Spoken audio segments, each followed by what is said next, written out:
Well, just name one positive thing, one happy thought before I move to the next thing. Give me one happy thought.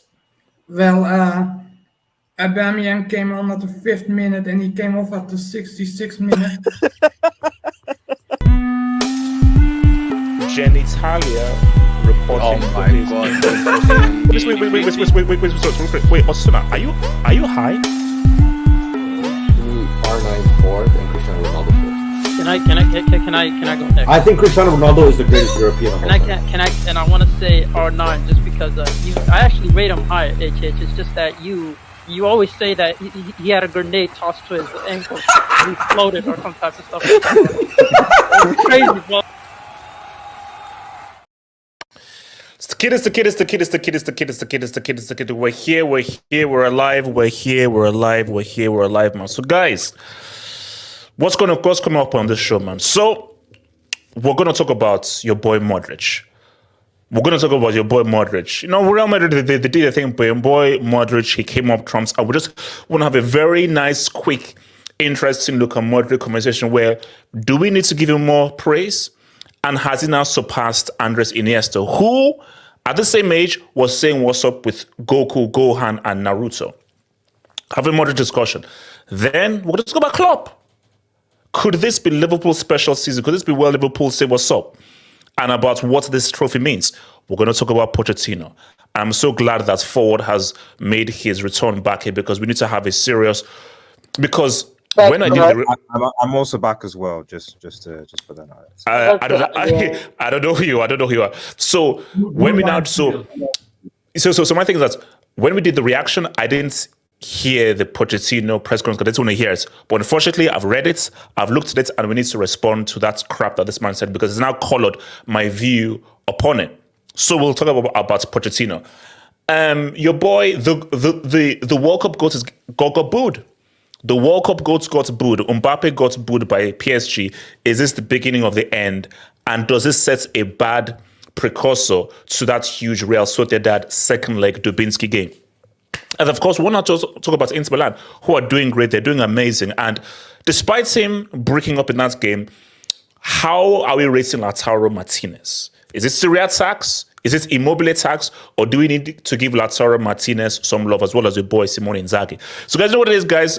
It's a Sunday Hangout. Remember, guys, this will be on Spotify, Apple, and all of your podcast forms. So anywhere you listen to a podcast, this will be available in podcast form. So remember, guys, like the vid, hit subscribe, and please feel free to send in your dubs on Dubinsky's. Remember, your super chats on dubs help to keep this channel growing. As long as you're not bum-ass loser daddy oos or that's weird or half-up snow bunnies, feel free to send in your Dubinsky's, man. So, I want to have, hopefully all of you guys were able to see the incredible goal scored by one Luka Modric. You know? Yeah. I'm hoping they did. And amazing goal. So superb goal. And I just want to be clear here. So Modric is currently 38. Luka Modric is 38 years old. He turns 39 this September. So at 38 years of age, you can't be a regular starter. You've got to be a bench player. We had that convo already. Yeah, so the fact that he can still come on and still produce that, I mean, you've got to give him a dub. And that's why I say to myself that when we now talk about legacy, the best players in their positions, we use trophies. We use the quality of the player. We use their impacts. We use their clutch moments. Do we need to give more focus on longevity? Do we need to give more focus on what have you done in the latter part of your years? Because for a 38-year-old to come in, and remember, his team is 0-0. And they need to get closer to the title to score a goal like that. It's money. Now, I don't want to make this a whole Modric Iniesta discussion. Maybe that's for another case. But, Barry, what does this say about Luka Modric and his legacy? The fact that at 38 years of age, he can come in and score a ridiculous goal like that.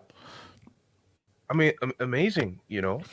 But nowadays, like, I think his last hurrah was in 2022. That amazing run that Madrid had in the UCL. That was his like Oh yeah, yeah. last hurrah, that last peak Modric. Now last season he was kind of burnt physically. We saw how like mid he was in La Liga, but this year he was mostly in the bench. Now it's Fede Valverde, Tchouaméni, Camavinga who are on the field, and then now he's more of an impact sub. But it's great because Madrid need all the points that they can need right now. So if you're Real Madrid, do you still keep Modric as an impact sub? Like, when do you decide to move him on? Or you say no, he's too important? Because now I don't know how Modric feels about being an impact sub, whether he's happy for that role or whether he wants to push to start. And I say, Modric, you're a legend, you're amazing. At the stage of age, you're not starting ahead of Camavinga, Tchouaméni, Valverde, Jude Bellingham. That's just not happening, bro. So do you still keep him on? But apparently he's not necessarily happy with the role that he has right now. I mean, he's not going to complain necessarily because, you know, he's a big figure at the club. But, you know, I think due to his competitive nature, it's not the best situation for him coming off the bench and all of that. But I think this last season is going to be his last. Kroos is still a good player at this point, so they're still going to have him one more season. But Modric, I think if he leaves this season, it's going to be the right way. You know, they're going to win the La Liga. The UCL is still going to be. We're still going to see what happens, but you know, I think it's going to be his last year.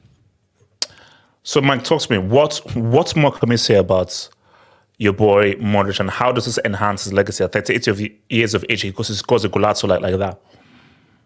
I mean, it doesn't really add anything else to his career. He's won a Ballon d'Or. He's been to a World Cup final with Croatia. I mean, a goal against Sevilla. How many 38-year-olds can score a winner like that? How many? Name me the 38-year-olds that scored a goal like that. Ibrahimovic. That's about it. He scored a goal like that at 38? I mean, no, I know he was playing at 38. I'm saying what's up. I'll have to look at the archives. But no, I mean, this doesn't add anything to his legacy. We already know Modric is one of the greatest midfielders ever in football. He is. And now he's just in the twilight of his career and he's enjoying every moment. And you can just see when he gets a couple of minutes off the bench, he can produce magic. And he just produced magic with that goal. That goal was the first touch to bring it onto the shot was and the bend. Do you know what it reminded me of? Remember his goal against Argentina, 2018 group game. Yeah. Exactly. Yeah. Yep. But this one was off the post. And then, I mean, Modric, one of the best midfielders ever, man. It's going to be sad when he retires. So if you're Modric, what do you like? Quickly, because going on what Barry says, if you're Modric, what do you do? Do you still try to push to start, or do you say, look, I ain't starting ahead of one of the most talented young teams in the world? Like, what do you do? Because I know he's not happy being a bench guy, but Modric. No, he's definitely not going to be happy because also he wants to prepare for the Euros this summer. So he wants to get game time. He wants to get into the flow of the game.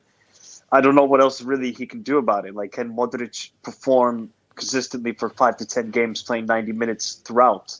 I don't know because, you know, he's 38 at the end of the day. Now, will he be pushing for a move in the summer possibly, or is he going to retire?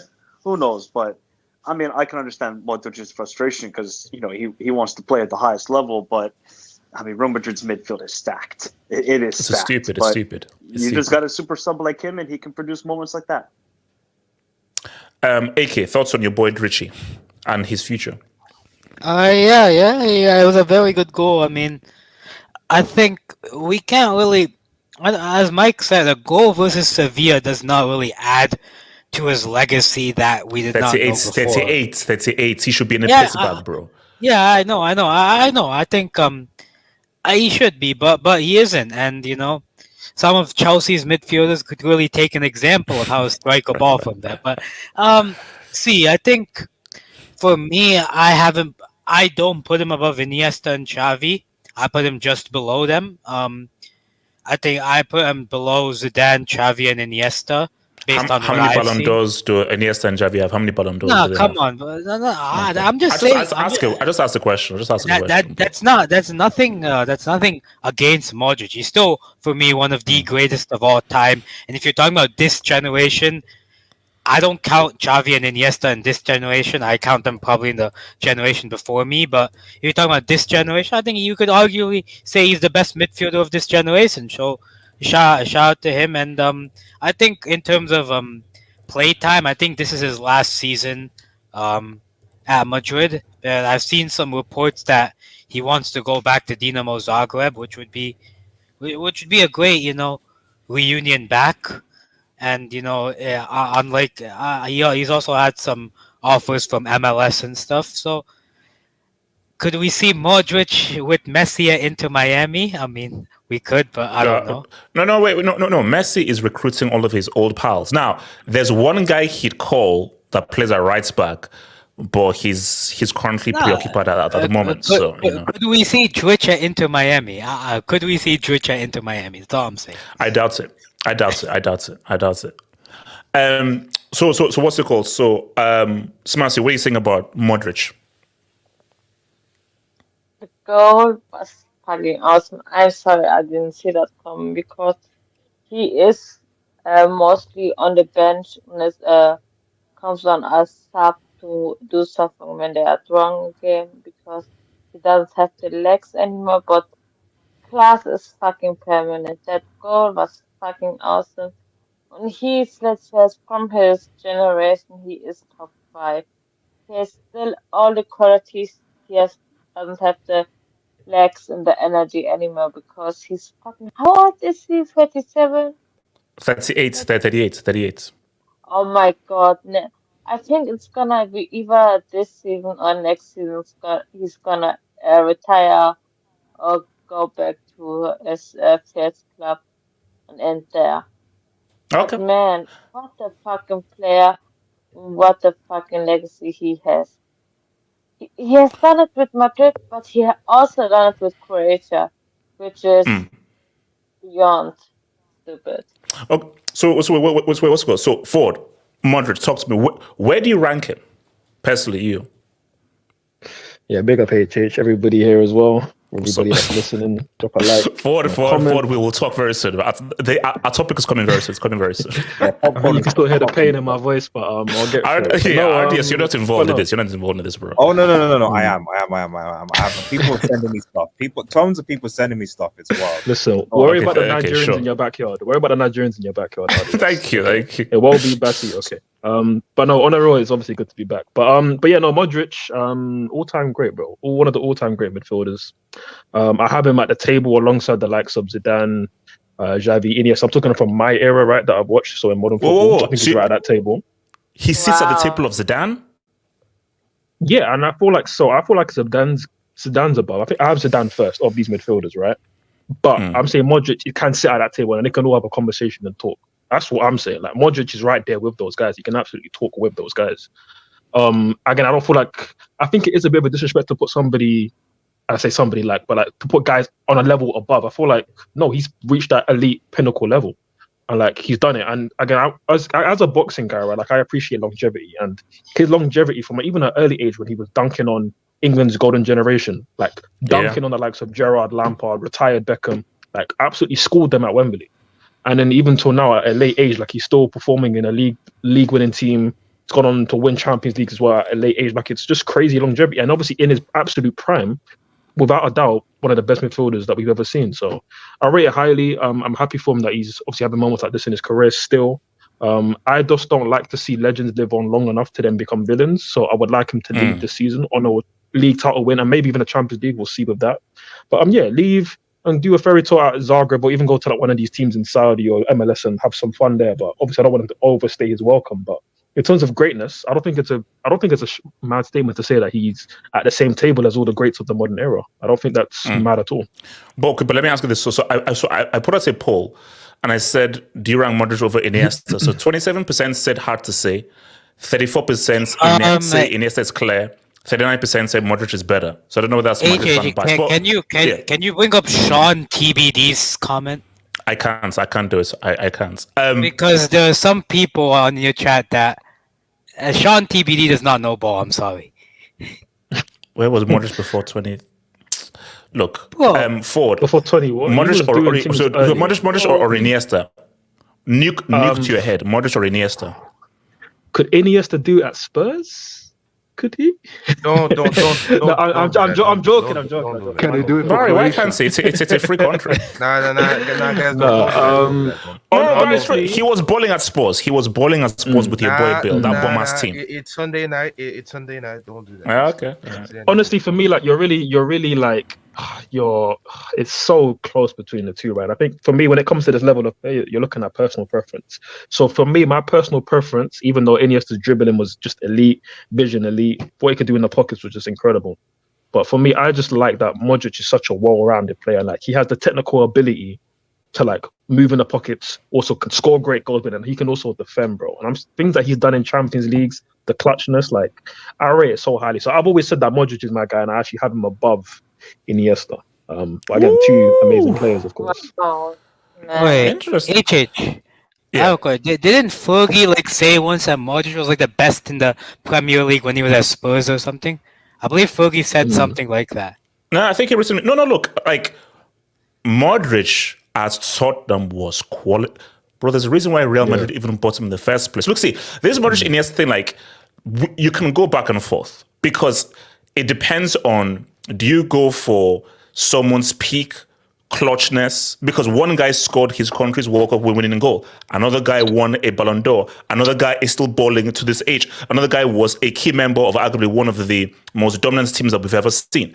So there's like a back and forth as to what you want to do with Modric and Iniesta. But as far as it's close. Like, what I don't like people saying is that, oh no, it's not even a debate. No, it is a debate. Yeah, someone's clear is crazy. That's a crazy thing to say. No, let me just also add with Modric it's a as well, debate. that like the story of his career, like away he come up, like even after this time at Spurs, he then moved to Madrid, and then he was voted the worst signing in the history after the first season. Like, they didn't like him there. They were on him.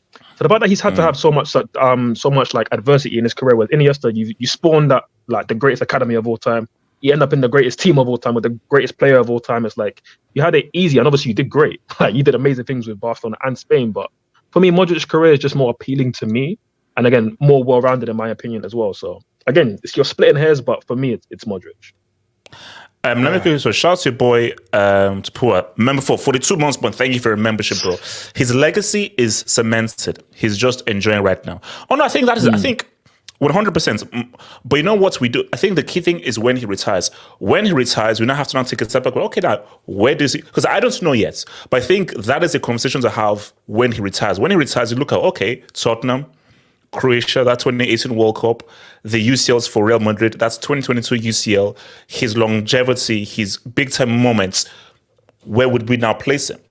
You know, HH, can I just ask you one question quickly on this? Just one quick. I know you used to play midfield back in your day, innit? And a little bit obviously on pro clubs that we've seen. Shout out, the content cracked. But like, if you had a choice of a midfielder to play with in their prime, both of them, who would you prefer to play with out of the two? Modric, because I feel that with Iniesta, and again, let me just be clear, Iniesta is amazing. The guy is an amazing, incredible player. But I feel for Iniesta, the situation needs to be much more ideal for him to really sort of operate. I think for Modric, I just feel like if there's a lot more dynamism for Luka Modric. And I just, again, you know what? It's even down to just preference, where if there's a midfielder who I would just prefer to play with, it doesn't matter one is better, I would just prefer to play with Modric, because the way in which he plays, I'm like, I would just enjoy playing next to him. Doesn't mean that he's better than Iniesta. I would just enjoy playing next to him, really. And you have to remember, like, for Iniesta, that's why they're very two different midfielders. You know, they're two very different midfielders, and both of them have stuff that's better. Like, I think Iniesta has a better ball control, is better in tight spaces, and is a better dribbler than Modric, and can make much more difficult short-range through ball passes than Modric. But I think for Modric, he's more athletic, he's much more dynamic, he's much more explosive than an Iniesta. And Modric can affect the game in a much bigger sense than, let's say, Iniesta can. So it's two very different things, you know. So it's like, okay, let me throw the question to you. Who would you, if let's say you were in midfield, who would you want to play with? Modric or Iniesta? It's close. I mean, probably Modric, because he's a bit more well-rounded. Like, Yeah, probably just for that reason. Plus, like that Trevella he's got is like trademarked, bro. Like that's This is stupid. When he It's pulls it stupid. off, what were we done to us in the Champions League, bro? The Rodrigo header, like, bro, That's stupid. Modric is crazy. Like, but again, both elite talents in it. But I just like Modric for the fact that he's so well rounded and can do it all, and obviously the longevity of his career. I know we're talking about peaks, but just the longevity of his career is just it's very rare to see that from a young age, coming through the levels, having adversity as well, but then still to like be like doing crazy things right now at 38. Like, no, big him up, man, big him up. So wait, Barry, I wanted to say something because I saw your mic on mute. No, Barry. no. Excuse me, I was just testing my mic a bit. Okay. All right. So, all right. Let's get started with this, man. All right. Okay. Hold on, AJ. Can I talk about Modric quick? Okay, Black. So really, talk about Modric then we'll get to the thingy. Black, so go for it. Look, Modric is. I believe Modric is the second greatest midfielder of all time for Real Madrid. I feel like he's only behind Zidane, but I feel like he's had a much longer career in Real Madrid than Zidane.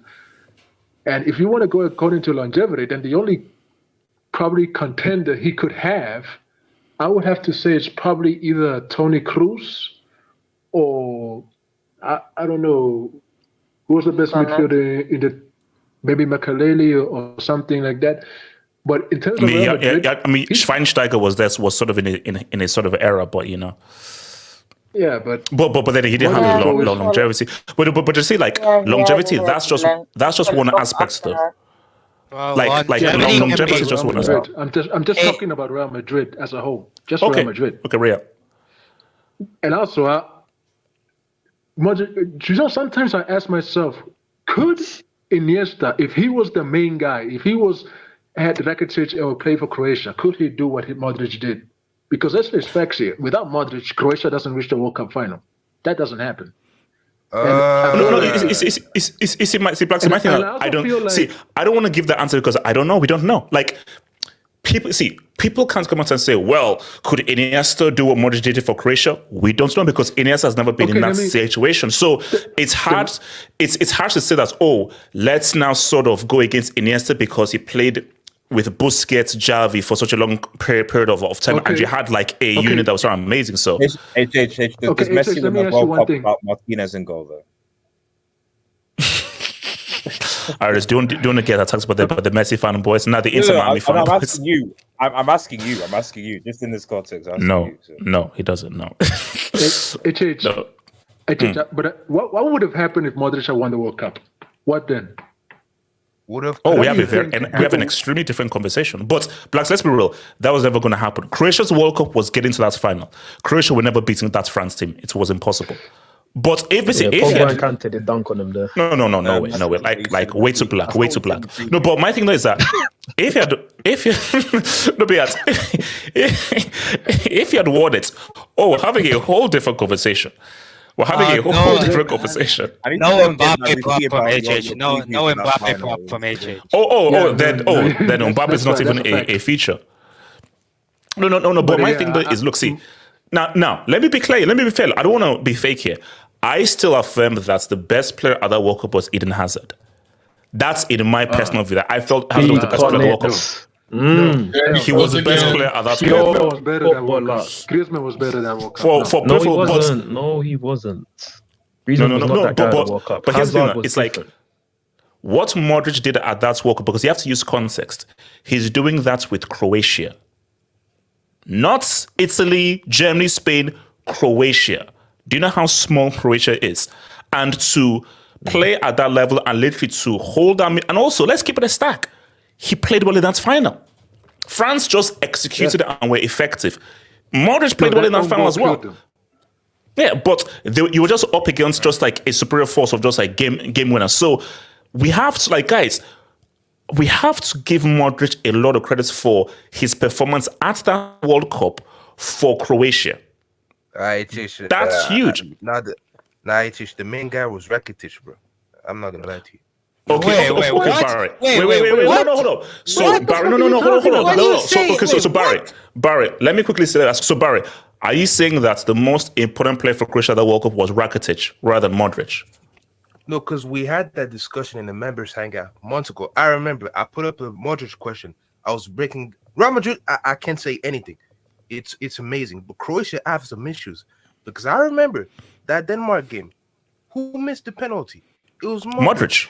And Rakitic bailed him out in the shootout. And Modric score a penalty in that same shootout. Messi and Cristiano have missed penalties. He scored a penalty in that same shootout.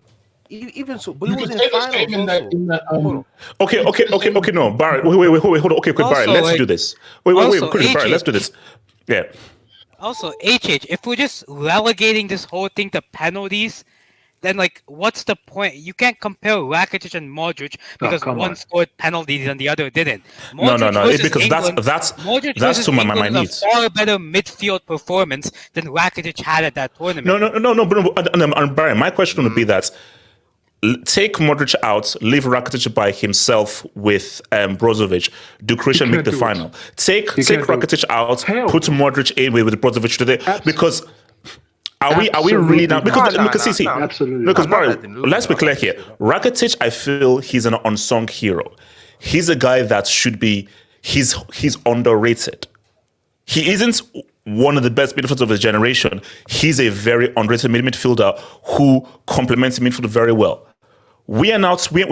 It's one thing to be an alpha main guy midfielder where everything comes through you and being a support system. Same thing for Toni Kroos and Modric. Toni Kroos is an amazing midfielder. He is a supporting cast to Modric. For Germany, Schweinsteiger was the alpha of that midfield. Toni Kroos was there to support Schweinsteiger. So my thing is that as good as Rakitic is, quality. And the guy was key. Are we now saying that Rakitic was more important for Croatia at that World Cup than Modric? Oh, come on. No, I'm not going to go to that degree. No way. I'm just saying that Rakitic has delusions. Mandzukic, Subasic had great saves. No, but all right, okay, we can do it. Okay, one more question. HH. He didn't. Okay, one more question. HH. Based on Modric's career and based on many other greats in Real Madrid, who do you think is the greatest player to wear the number 10 jersey in Real Madrid? The number 10 jersey? Yeah, because Modric wears number 10. I mean, Modric, because remember, Zidane wore 5. Raul wore 7. Figo. No. Did Figo? I think didn't Figo wear 7 or did Figo wear 10? 10. I swear Figo wore 7 or he wore 10. Oh no, I mean look, see, greatest 10, bro, it has to be Modric because when you're saying greatest, that is achievements and your talent, bro. The guy has what 5 UCLs? Come on, bro. Like five UCLs, and you're arguing one of the greatest midfielders of a generation. Oh, no, it doesn't come close. So others may be better skill-wise, but do they have 5 UCLs to their name? And do they have a Ballon d'Or to their name? So when you look at his accolades, his trophies, what he did for those trophies, and his ability, I mean, what are we saying, bro? All right, so let me quickly get this done, we'll move to the next one. So Daddy Us, all right, you know what? See, Daddy Us, what's this guy's problem, bro? I missed it. Okay, so next, guys, I'm going to come to Mike and then to Elijah. Actually, I'm going to go to Elijah first, then to Mike with this. So Disney Plus has begun here, and the narrative has begun fully. And Chelsea have been the first victims of this narrative. And here's the thing. It's Klopp's final season. It is his last season. And what a story it would be. Now, let's keep it a stack.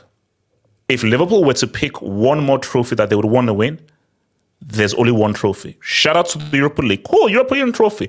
FA Cup, wow, shout out. Because remember, it's still one Premier League title. Liverpool have only won the Premier League once. Now, Division 1 many times, but they only won the Premier League once. And we know how much that meant to them. For Klopp to leave his last season and for them to win the Premier League, bro, Mario Puzo or Tarantino couldn't write a better script. Tarantino and Mario Puzo couldn't write a better script. So my thing here is, I tell you right now, I don't know. But looking at just the reason why I'm not saying that let's hold on to your seat belts is look at how this game went. Chelsea should have won this game. Look at the saves Kelleher made. Look how Chelsea missed. Look at the kind of team Liverpool had. Look at the amount of injuries they had. The fact that they were still able to win was like, wait, hang on. Could something truly special be amiss? Because the way Chelsea missed those chances, I was like, no, there's something spiritual and perhaps even magical happening. Let's wish upon a star. Elijah, do you feel that this could be a special final season for Klopp based on what happened today in the Carabao? Can you go to Mike and then come back to me? All right, Mike, talk to me. First off, HH, you can hold that big time. You and your plastic ass club with lost today. Sorry. Because what I saw plastic. Today, yes, definitely plastic. What were you before Roman? How are we plastic? What were you before Roman? Exactly. Before Roman, we were consistent top 4. Cup winners cup. Cup winners cup. FA Cup winners, Cup winners cup. They were West Ham. Zola was the best player. Was voted the best player in the Premier League. Okay. Zola was voted the best player in the Premier League. We finished top 6, 7 of the 10 seasons before Roman came, so we were not irrelevant. Okay. Wait, hold on. Mike. Okay, so first off, I told you, HH, before this game, you must win. And it was even more evident when we brought a bunch of freaking kindergarten kids onto the field, like Bobby Clark, Dans, and these guys, and you still couldn't win. I didn't get to do the match reaction, so here's my match reaction for the game, and then I'll get to Liverpool and what we could do this season. Where is Enzo? Where is Enzo? Yes. He got bought by a 31-year-old Japanese midfielder today who cost 15 million from Stuttgart, who were battling relegation. Wait a minute, Endo's 31? Yeah, Endo's 31. Shout out to Endo. I had so much criticism for the signing. I was like, what are we doing here? This guy got absolutely botted by Endo today, Enzo. Enzo was nowhere near the field. He was trying to do backheel no looks to get the goals today. Chelsea, you should have won that game. He also tried to front up the Liverpool fans at the trophy lift. Yeah, I know. Well, that's, he can hold that. Chelsea should have won the game today. You had the chances. You should have won. But you know what? There's something with Klopp. He can make everything. He can make a stack of hay and turn it into diamonds. That's what Klopp does with these players. I don't know how we won that game, but captain's mentality. When you need your big game players to step up, you do that right there. The one thing I'm really would you have won if you had Conor Gallagher? Mike, would you have won that game if you had Conor Gallagher? That's the difference there. No, HH. No, that's a handicap. You beat us with the handicap. Beat us with actual quality players. Oh my God. HH, did Liverpool... Dude, what kind of excuse is this? No, Mike, no, it's a simple question. If you had Conor Gallagher, would you have won that game? If you had Conor Gallagher with the 1v1s. Because Mike, say this right now. Admit it right now. If Conor Gallagher scores, we beat you. That's a fact. Admit that we beat you if Conor Gallagher scores. Wait, guys, I don't even know who the fuck McConnell was last week. And he played for us today. I don't know this fucking guy. And he still bodied your midfield in the extra time.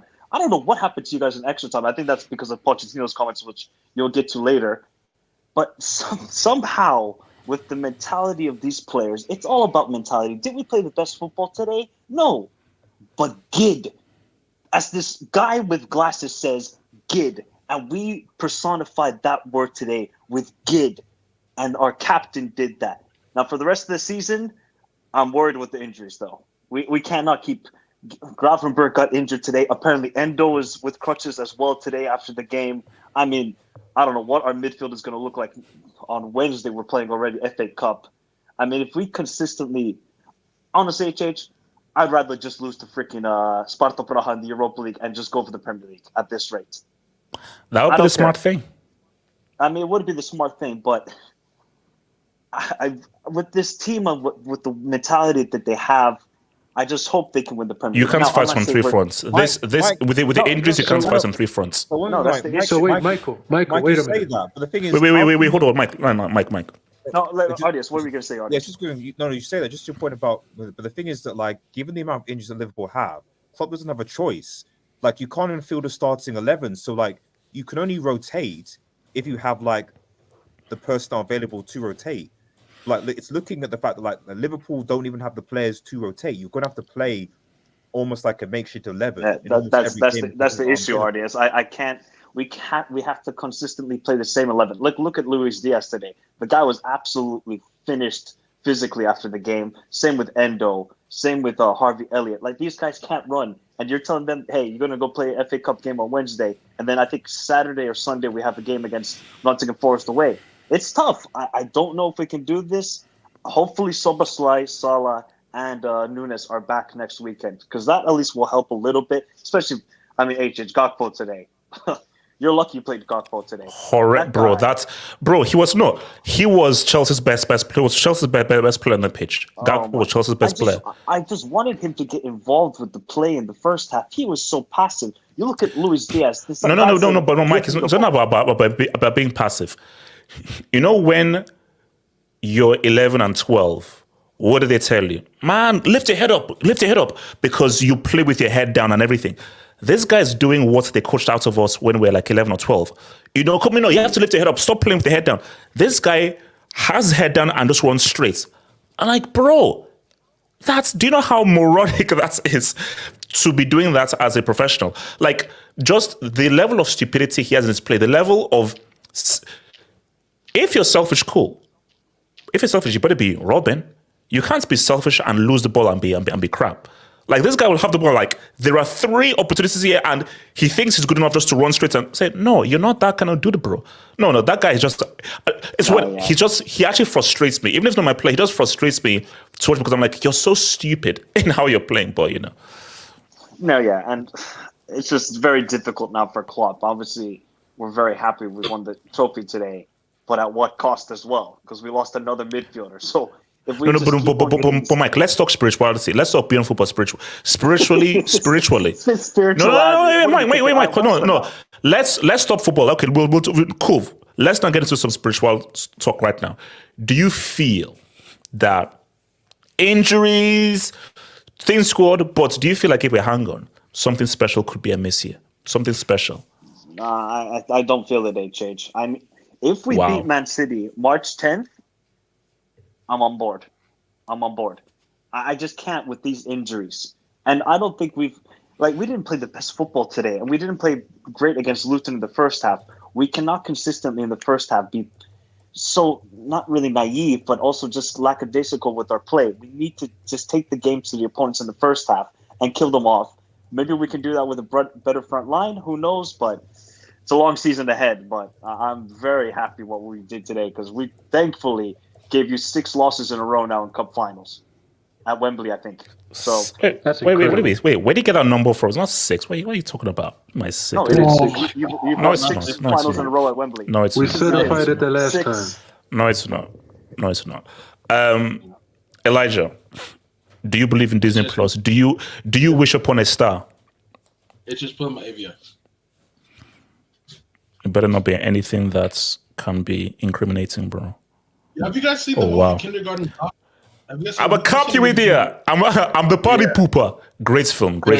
John Kimball. So that was a movie somebody put up. I agree with Mike, honestly. Fandom aside, the wine is gone. I'm much better now. I think, again, my thing is, who the hell is making these schedules? Like, really think about that. Who the hell is making these schedules? Because it could also be the same thing in May if things go the way we dreamers would like them to go. The end of the season is May 19th. The Europa League finals the 22nd. The FA Cup finals the 25th. Who the hell does that? The same thing this week. You got a final. You play Wednesday. You play Saturday or Sunday. That just doesn't make sense. Wait. When is the last league game of the season? May 19th. May 19th. The Europa League final is May 22nd. The FA Cup final is May 25th. So you see, Elijah, now you're being greedy. Okay, no, see, Elijah, let's be real. Okay, if you had to choose one trophy you'd want to win, don't be greedy. I want to tie the record, so I'd go for the league. You see, my thing is Europa League cool, FA Cup cool. Yeah. Basically, because the Disney people think that the Disney Plus ending is all these trophies. No, The Disney Plus ending is one trophy. It's the Premier League. That is the quintessential Disney Plus ending. That you gave Liverpool their 2 Premier League titles, their first and their second. That would be Disney Plus, beating Pep and stopping 4 in a row in the instance as well. So that's Disney. That's why, look, I don't know how you can do it, but if I was advising Klopp, screw the FA Cup, screw the Europa League, put all of your focus on that league title. We know he's not going to do that, though. He's not going to do that. He's going to go on all And here's the thing, and I said it before, a quadruple is physically impossible. Liverpool's big mistake, in the modern era, if Liverpool had sacrificed a few, they may have won that league. I think Liverpool would have probably won that league if they sacrificed one of those, either the Carabao or the FA Cup. So my thing, though, is you have to look at your squad, look at the players available, and say that, look, it's not realistically feasible to go and fight on 3 fronts. Especially one front is against a behemoth known as Man City. And we know how crazy those guys are. The smart thing to do is, okay, let's just put your hearts and soul. Because I know it's going to happen, but Liverpool win all their games, they win the league. Yes, they won't win all their games, but the theory is there. If Liverpool win all their league games, they are champions. Now, I know easier said than done, but you have it in your hands now. Now, it's going to keep on switching, but, continue. My thing is, honestly, is that game March 10th. My theory is I don't talk about league titles until March, April, May. And if Liverpool can get a positive result at home, that could change things. But then again, you're not just dealing with Man City, you're dealing with Arsenal as well. So, yes, get a result against Man City. But then you also have to be careful because Arsenal can be like, oh, okay, I guess this is our turn to leapfrog, basically. I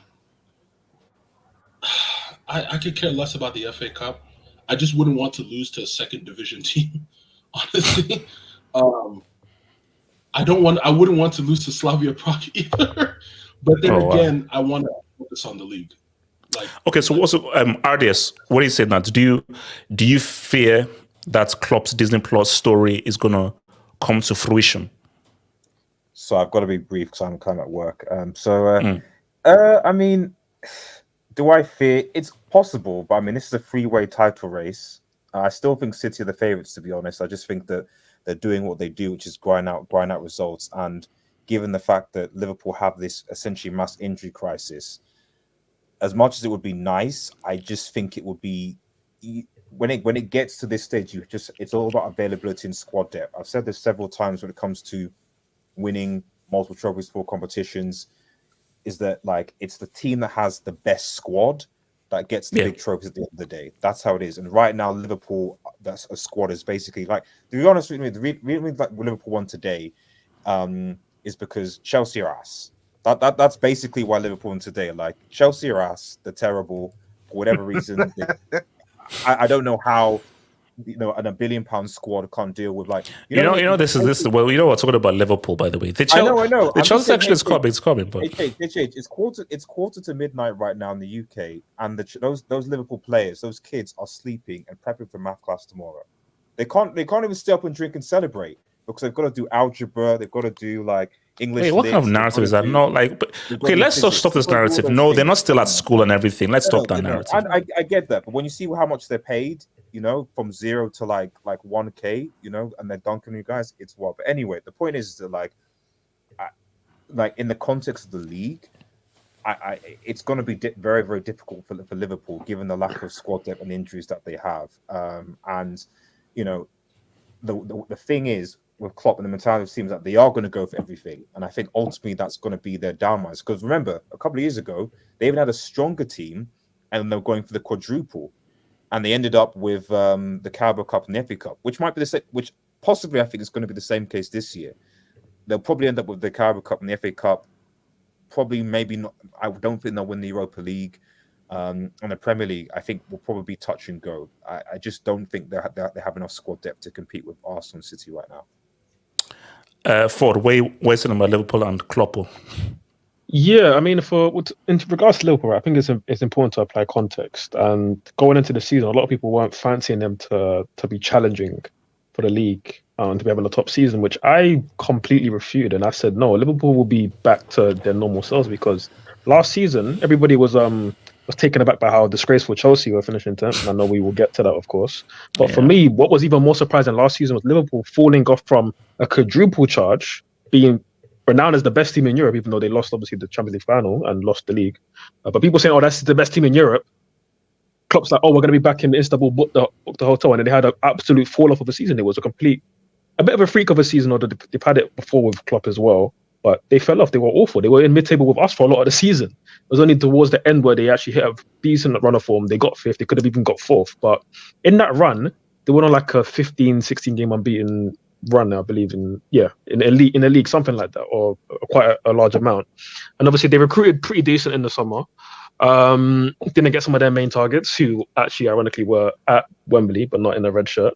But they still, like, for me, when you've got a top manager like Klopp and still bona fide world-class players like Alisson, Van Dijk, Trent, Salah, like, you're always gonna have a chance of being able to challenge for the league. Like, it's what should be expected of Liverpool, and that's what I expected last season. It didn't happen, but it's what's happening this season. So it shouldn't be a massive shock.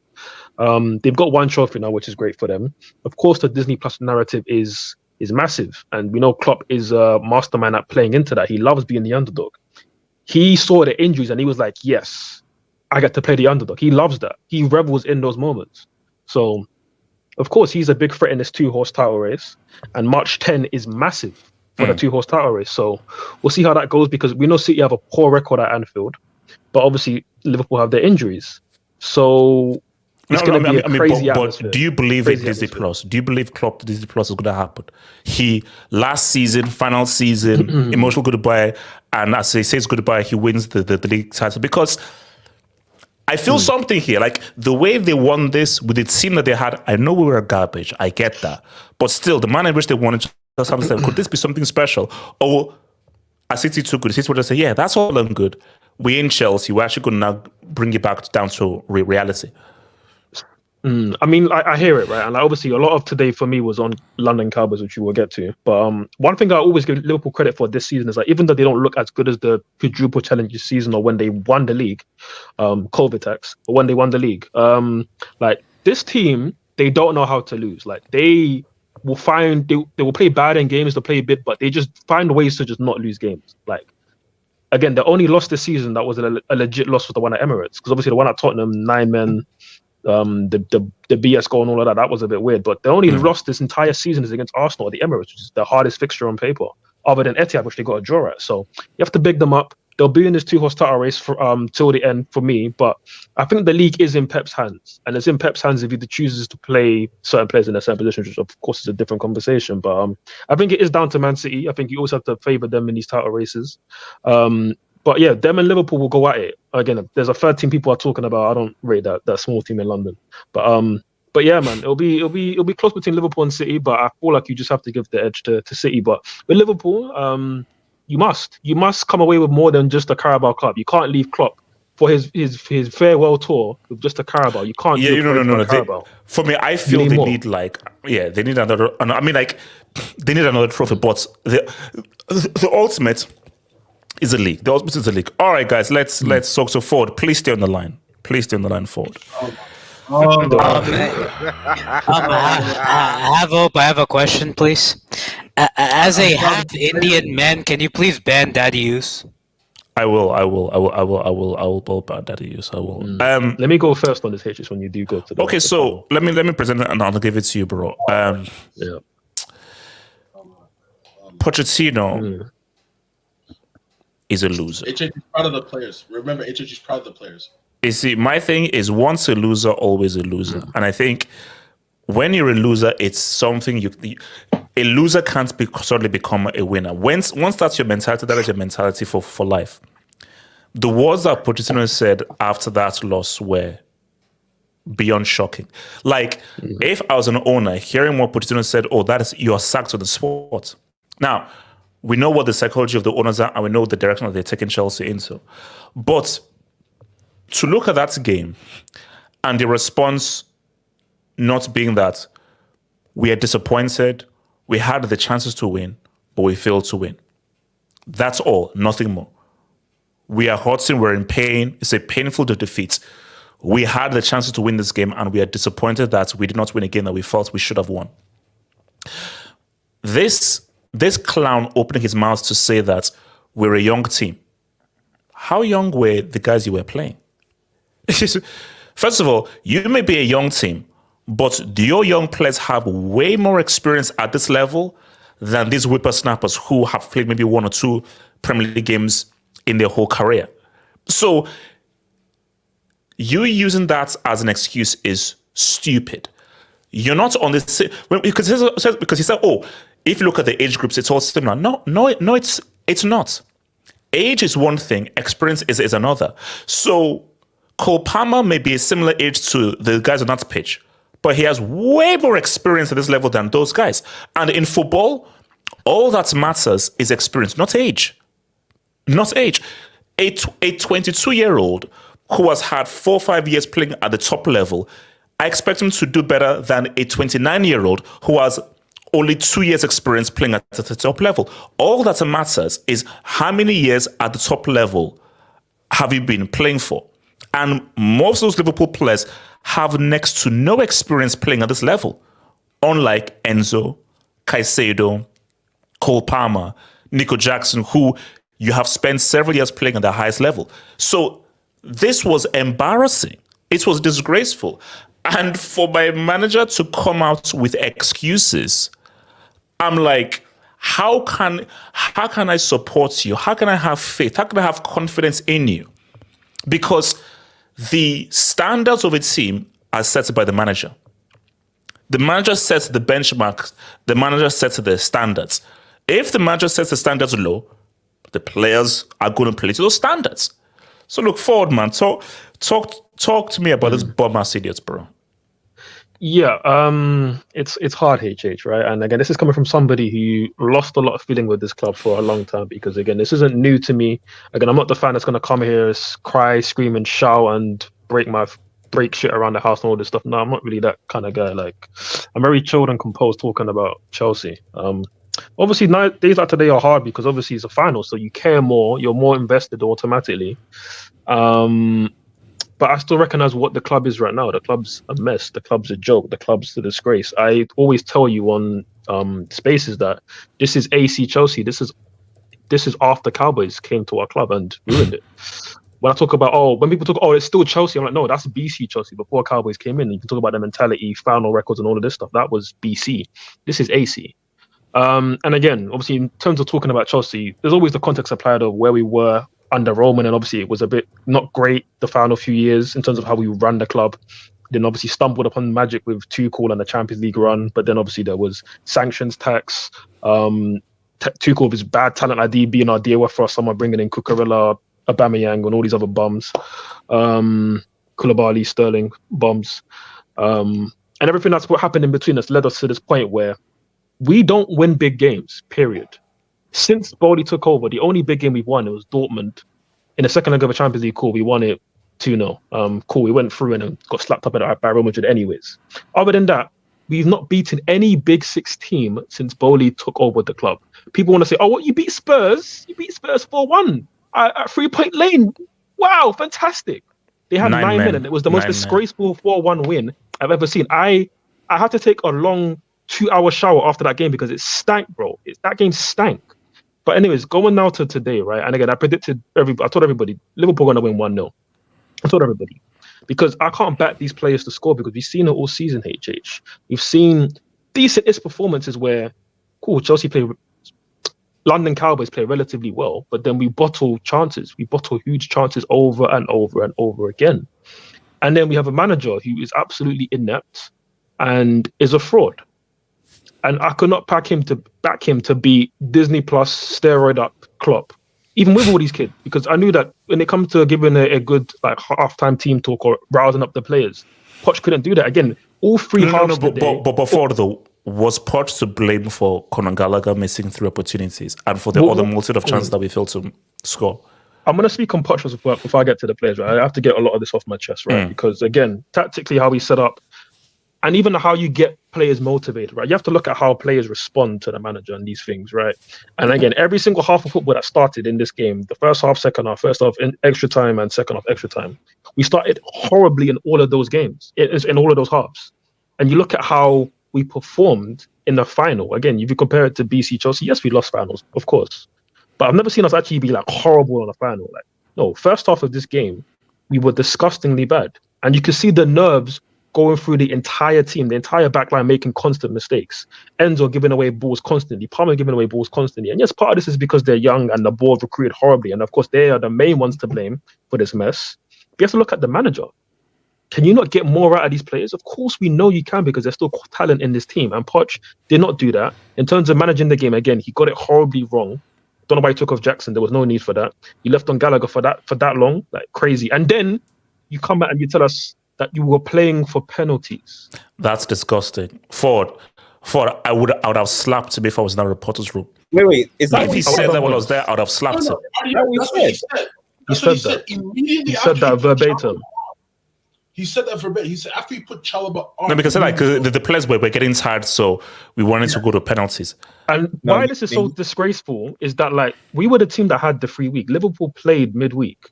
We had the free week. And I were making excuses about being tired and all of that, and they have all their injuries.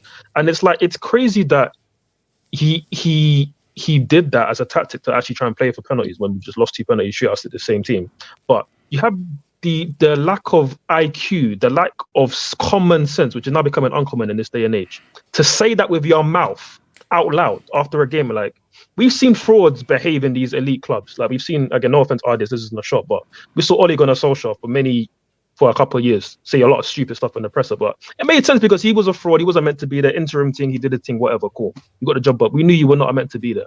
Same way with Potter when he stepped up to Chelsea. We know you're just not cut out to be here. Poch, you're meant to be at this level, but you're showing us that you're not that guy. So again, tactically, he got it wrong. Of course, he needs to be sacked in there somewhere. If not sooner, I wouldn't mind.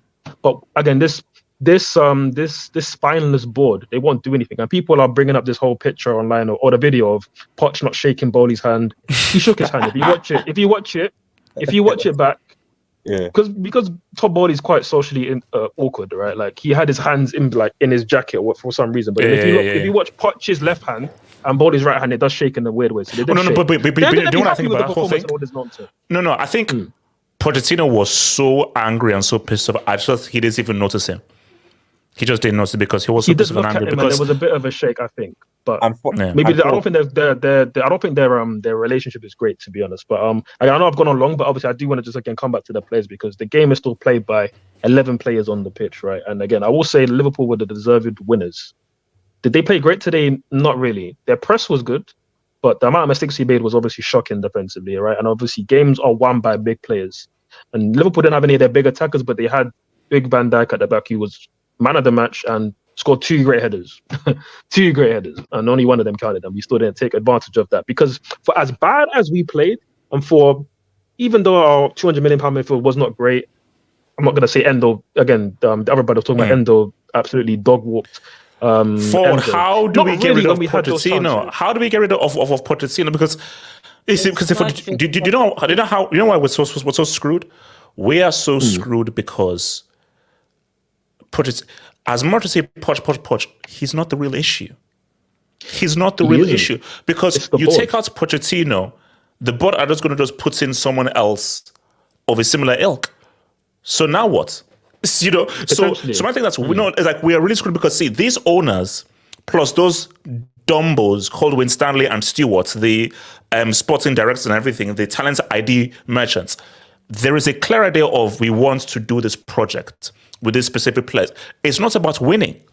It's not about winning. So my thing is that okay, you sack a Pochettino, they'll just get another guy to do the same projects. They're not going to bring in Nagelsmann because Nagelsmann is a winner. That's why they didn't get Nagelsmann to begin with, because Nagelsmann was like, no, I want to win. I'm here. What's up? Well, we have to interview the guys. Okay, I'm out. I'm out. And that's what flipping 30-year-old. And that's the Bayern Munich manager.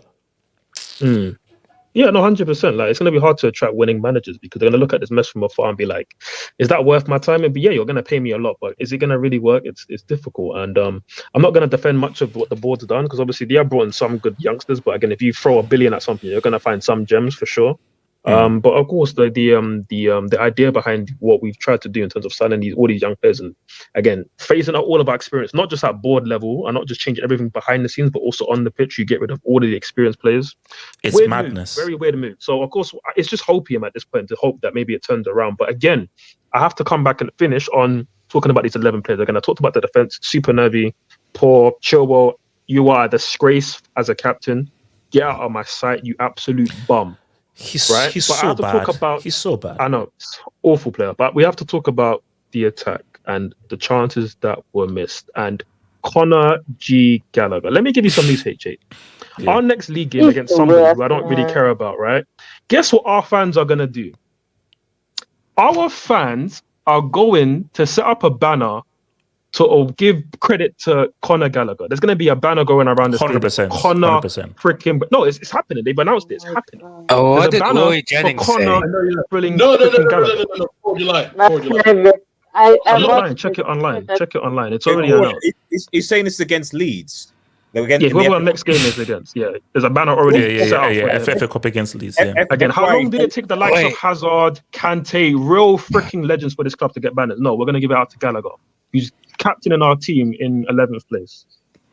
And then in finals, when you have an opportunity, to win it, to make a name, to actually make yourself a bit of a legend in a moment where you can be like, okay, we won our first trophy of this new era and we can do something. And I thought, you know what? You can actually do what Mason Mount didn't do and be kind of the face of this club and all of that. 3 chances to score the winning goal. And you had 3 chances to score and you missed. And I sent you a picture of it, HH, on your WhatsApp, of the miss. Like where Cole Palmer, who didn't have a great game, had a lot of good moments where he played even the pass to Gallagher where he hit the post. And he played this chance to Gallagher on a plate. 85th minute, if you score, that's game over. And he bottled it. And not only did he bottle a chance, of course, Nkunku had a chance which he missed. The Sarsi missed from 2 yards. Modric shit. Madueke shit. Waste of money you spent on those wingers. But guys, streets. So, I'm sorry, this is unacceptable. So for guys who are listening, we're now looking at the 1v1 that. Look at that. Look, that is insane. No. Aris, you can say what you want and everything. Wait, AJ, can I speak on this? If you're a top player in a final, I'm sorry, there's no excuse. From Palmer, he could have finished it first time. He didn't even need to take the touch. He could have finished it first time. Which one's worse, Mount or Conor Gallagher? Mount's miss or Conor Gallagher's miss? Which one's worse? I think Gallagher, because Gallagher, you win the game if you score. With Mount, there was still time left in the game. If Gallagher scores, game's done. No. But I think he says in a vacuum, Mount, because Mount had a lot more time. Like literally, Mount had time to, because this was. Is a short Mount time together. Mount had like you could settle down, boom. So, but you know what they always say. See, if you played for football, sometimes you'd rather have a chance on instincts rather than be given time. Because with instincts, control, boom, shoot. If it gets given time, that's actually a lot harder. Anybody who's played football will know. But my thing though if you're a quality player, your instincts are good. Conor Gallagher dog is not a professional. That's for me. And the issue is that I think some of them made the point here. The attacking midfielder number 10 should be Cole Palmer. And Cole Palmer should be in this position. My annoyance was that, why are all these opportunities falling to Conor Gallagher, bro? They sent Lampard. This guy in Lampard, and he's not what Cole Palmer has been. So, and that's the frustrating thing for us, that we will have a situation where people will say, oh no, come on, he's good, you tried our best, he was one of our best, he's not to blame. I'm sorry. It's a final. And you missed 3 glorious opportunities. But I'll be real with you. The other 2 chances, it's for football to happen. Anybody who plays football will know that this chance, you've got to score. You see, the other chance, that is just total instinct. Like that one is like, okay, you've got to catch it. This is where you have time to set yourself up, open your body up, bottom right, bottom left. Or if you're confident, go around the keeper. Yep. You know? So, but there's just no excuses though. AJ, can I speak on this?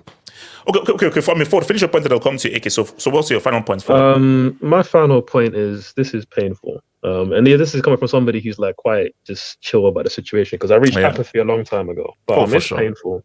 I'm not gonna now say, oh, there'll be sunnier days ahead, Chelsea fans. I don't know what's going to happen next because this board is very unpredictable. But it's peak. Rest of the season's pretty much a wrap.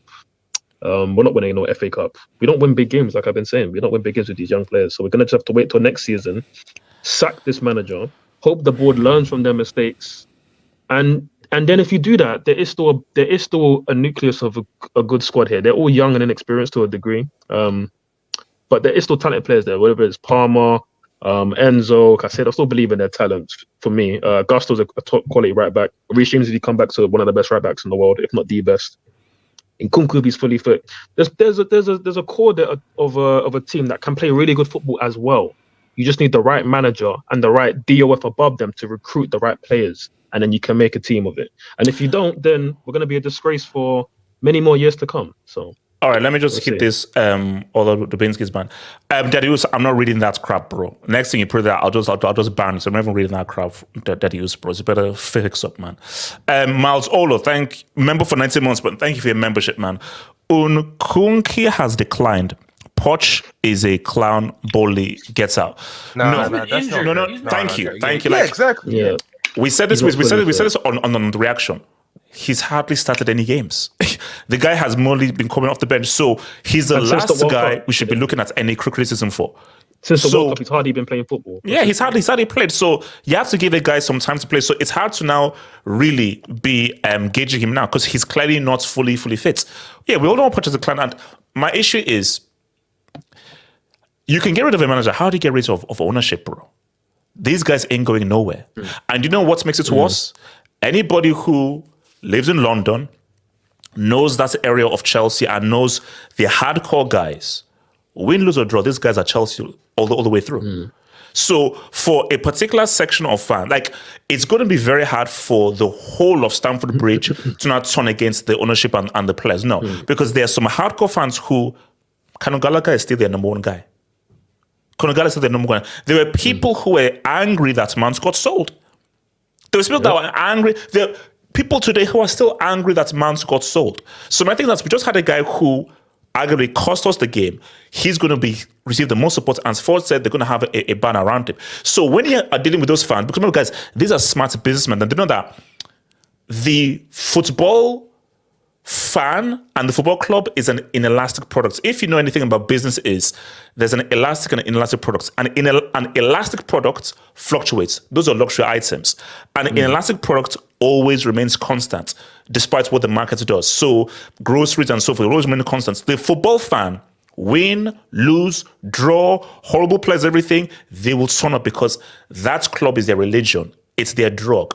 And these owners know that. So these owners know that it doesn't matter how many games we lose, Stamford Bridge will still be sold out because these guys need this Chelsea. So that's the sad reality, bro. Let me just say one thing, and again, apologies for doing a lot of talking on this topic. But again, Chelsea get me kind of bored up. But so you talk about Bowley being kicked out of the club, which again, it's not going to happen for a long while because Roman put a clause in the contract that for any new owner coming in, they can't take any money out of the club for the first 10 years. So he has no incentive to leave because he can't take any money out for at least 10 years. So we're stuck with him, which is why I say we just have to hope he hires the right people to run this club properly. Because if not, again, this is going to continue. Wait, hold on. Let me quickly do this. So shout out to your boy, Milamaster. Thank you for the Dubinsky, man. HH, you won a CL with Di Matteo and Tuchel. It's ownership. Todd B searched top Wonder Kids FIFA 23 on YouTube and thought he found a cheat code. Bro, we saw how these guys were moving, and it's all data analysis. But my thing, though, is if you look at the way those numbskulls, Lawrence and Stewart and when Stanley go about getting players, how do you have a strict policy of players under a certain age? How do you expect to win by saying, no, you must be under a certain age for us to buy you? No, that's not how football works. If you want to build a winning team, experienced players, players who are fully experienced, players who are at their peak, and a few youngsters. If you go solely for youngsters, that is not a winning team.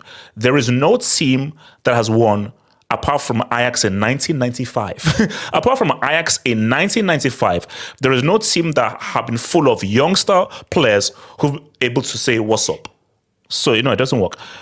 Shout out to my man, Ibuku Ojedele, who has joined the membership. Thank you, bro. AK, what's up, baby? What are you saying? First of all, before I talk on the manager, on the players, on anyone, I want to shout out a person who's part of this panel who I believe went on loan to Chelsea from Bayern Munich. Oh, Core. Yeah. Big up, And Core, man. I want to know if I'm sorry, hold HH. up. I'm sorry. Oh Big my up, God. Core. Oh my God. Yeah, HH, go ahead and Oh drop. no! Go ahead and drop it, HH. Go That ahead and drop it. explains everything now. That explains everything. Astrid Go Taxon. ahead and drop it, HH. I'm sorry. Go so. ahead. HH, did you not see the tweets he added you? He was acting like Fabrizio was tweeting about it. Yeah, he acted like Fabrizio, and you know. Wait, Hokokage, there's a reason why I don't view my timeline. Cole, don't come. Wait, Cole, why are you smiling? Cole, why are you smiling? Why is Cole, why are you smiling? This is not funny. I don't know why you're smiling, bro. This ain't funny, bro. AK, continue. Yeah, so shout out to Core, man. Yeah, you did a great service for us. But today, I mean, Poch. I don't know what to say about Poch, man. I mean, he was in his press conference comparing Chelsea to the Liverpool team under Klopp. Oh, look how far they got in the UCL, but look how far they got in the Europa League. They didn't win it, but they still had belief. Well, I mean, I don't know why you'd have belief in a team that's in mid-table. That's something. You've also had the Astra Jinx as well. I don't know if you saw her latest video. No, I did not. Yeah, she got kicked out the stadium, supposedly. Yeah, she got kicked out the stadium. But yeah, I think if you're Chelsea, it's just like you have to weather the storm at the end of the day, because you know all the mistakes that could have been done have been done, and you're in a position where unless some club like Arsenal comes in with a 60 million for Havertz type deal for any of your players, you're pretty much stuck with them for the next 8 to 10 years. So I mean, HH, do you think you need more experienced players? I don't know. Who's gonna come to your club that is experienced? Looking at how Chelsea are, what the project is. Who is gonna come that is experienced? Ziyech. No. AK, it's not about who will come. Will these owners go for said player? Yeah. That's the issue. Yes, that's true too. But like, it's just I don't see a way that until Chelsea's under Bowley and Iqbali's control, what makes you think they will suddenly change their path compared to what they were before? Because they used to always buy these young players, and you used to go for these players all across the globe. What looks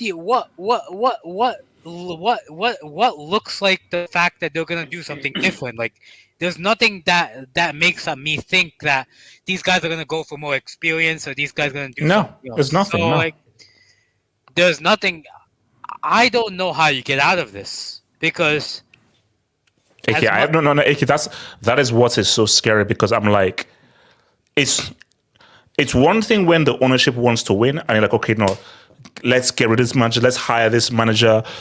So under Abramovich, we knew that, okay, sack him. Who's a really good manager, who's a really good fit. The scary thing is the ownership, they have a very clear idea of what they want to do. They want to do a project. And also, AK, here's the thing. That bum-ass idiot, this guy was talking about how, do you know that Liverpool were in the similar situation years ago, where they were in cup finals to begin? I was like, Pochettino, don't you dare compare yourself to Klopp. Don't you dare. Don't you dare compare yourself to freaking Jurgen Klopp. Don't. Yeah, it's sad, man. I mean, I think Poch, for me, I've said my piece on him. I think he's an incredibly overrated manager. I don't know. You know, at PSG, there was actually some leaks that came out that said he didn't do any tactical training with the players.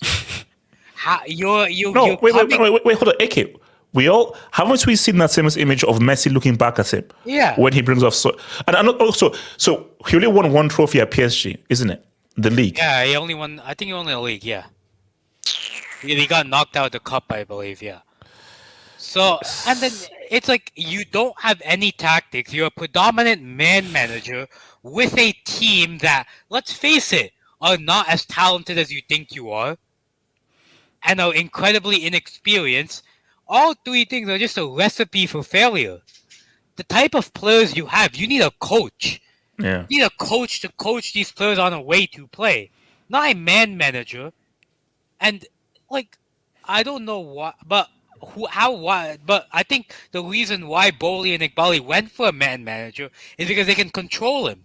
Oh no, 100%. No, like They're not gonna go for a Nagelsmann or a Enrique no. because Enrique too coaches players. He needs a certain type of players. And also because you have to look at Potter and Pochettino, they are yes men. Yeah, exactly. They're not guys who can come in and demand things. There is a reason why Nagelsmann was available. He made himself available. This is the hottest properties in management, Nagelsmann. And we also have now gone off the rail. He presents himself to you, says, I'm ready to coach now. And you're like, oh, no, we need to wait. Nagelsmann, okay, F that, I'm out. And you go how do you go from the likes of Nagelsmann and Luis Enrique to Pochettino? How? I don't understand what the board's thought process is. What are you trying to achieve? No. It's very simple. That's what they want to do. It's like a business. So what they want to do is, okay, young players, long contracts, develop them, flip them for a profit. So put them on manageable wages, and then see if you can develop them, make them really good, and then flip them for a profit. It's a business. But to flip them for a profit, you need to develop them. The point of this, to flip them for a profit, if you want to be like a Brighton or a Dortmund or a Leipzig, you need to offer a development pathway. That pathway doesn't exist. And also, Ike, speaking of Brighton, I think Chelsea now acquired, I think the 12th member from Brighton. Yeah. Just rename yourself Brighton, man. Brighton 2.0. So RDS, what do you want? Also, RDS, you're at work. Yeah, I'll be. Shouldn't he be focusing on saving lives rather than talking about a football hangout on a Sunday? With how Chelsea are, like how many lives are currently being lost at Chelsea Football Club right now, man? It's really peak for your club right now. It really, really is. I'll be brief, so I can't. So, disgraceful. Is all I can say. Disgraceful. And I said this on Twitter. I was like, it shows you where Chelsea are, because if what happened to Chelsea today happened to any other big club, if it happened to Liverpool, Bayern Munich, City, Real Madrid, even to a certain extent Arsenal, maybe Spurs, that you got outplayed by kids and outfought by people who aren't even in the first team. It's just academy products, as Elijah said. We're playing Premier League B against Bristol Rovers, etc. And you lost like that. There'd be an inquiry. The media would talk about it. There'd be a massive inquiry. Potentially even managers would get sacked. It would happen at those big clubs that I listed. But the Chelsea Football Club, almost eerily like Everton, it's just like, it's disappointing. We move on. And that's how you know that like Chelsea Football Club are going into the wrong direction, because the standards of Chelsea Football Club that would often be held by people in the press, in the media, global, etc., aren't being held. People are accepting right now that this is where Chelsea Football Club are. The fans, whatever you say about United fans or Madrid fans, at the end of the day, when they're angry, they go out, Ajax, whatever, they go out, they protest, they go to whatever it is, they go to stadiums, etc. What are Chelsea fans doing? The only time I've seen Chelsea fans protest is at the border. That's the only time I've seen Chelsea fans at the UK border. That's where Chelsea fans are protesting. In terms of the stadium, they're not protesting at all. They've done nothing. If I'm hearing correctly, you've got to put out a sign saying at the Leeds game, Conor Gallagher is a legend. HH, FYI, Leeds are actually the most informed team in the Championship right now. They just dunked on Leicester recently, and they're going into this with like unbeaten 5 or 6 games. You had better come strong against this Leeds team if you're going to have any shred or any hope of getting something from this disaster class of a season right now for Chelsea Football Club. at the end of the day, yes, we can talk about Poch being a joke and stuff like that. Yeah, I get that. Poch is I said this from Kingdom Come that he wasn't going to last for more than a year and a half. And, I believe in beer and all that, and Poch and Norgal and all that. Yeah, cool. All that stuff is good. It's great. But but on your point about protesting, I think there's sort of a split. So there are those fans who grew through the Bram era who, they are like through. But what I always say is I see Twitter is a microcosm. So when you just see all the Chelsea fans going crazy, Twitter is not the real world. So there's Twitter, which is a small microcosm, and there's go to West London, go to Fulham, and go to that area. It ain't Twitter, bro. That's the issue. The problem, HH, is that you're right. That to a certain extent, the problem is that your ex-owner effectively is a war criminal. Arguably, effectively is a war criminal. Yeah, he's arguably sponsoring two regimes. There's one and there's another one. I'm not gonna. It's Sunday. Okay. Thank you. All right. I'll allow the second one. But at the end of the day, he's actively participating in two conflicts and funding both of them, and it's a bit tetchy. And there's certain people that saying maybe this is just Chelsea getting their karma for having an owner that is in part responsible for certain atrocities. But this isn't a political channel, so we'll put that to one side.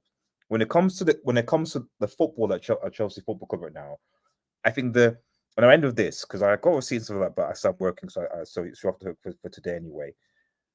The worrying thing for me for Chelsea Football Club, as I've said, is that no one is really holding these players to any form of standard or accountability. It's become acceptable. I am artist. I am. You are. But there were Everton fan channels that are holding their club acceptable when they were 4th and 5th and 6th, and when they were spending all the money, and when they were competing in Europe. And right now, they're battling relegation right now. And the thing is, everyone is just like, they're just accepting that now. Chelsea are going to finish mid-table, possibly below mid-table this season. And bearing in mind, obviously, because for me, winning this trophy was actually Chelsea's surefire of getting a European spot, Conference League. Whatever you say about playing in the Conference League, it would have still given Chelsea financial revenue and means to allow them to spend money on players in the summer, because FFP is going to be wild. Now you're second year out of Europe. The amount of money that you're going to actually be able to spend or be allowed to spend now that rules have been changed is going to change. So any Chelsea fans thinking they're going to go and spend 100 million here, 100 million there in the summer, that's not going to happen. On top of trying to attract players to Chelsea in their state.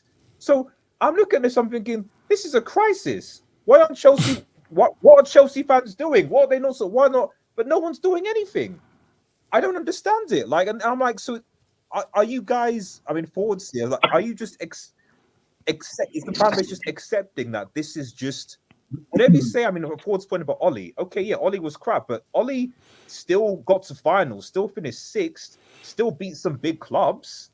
Still didn't finish the bottom half of the table.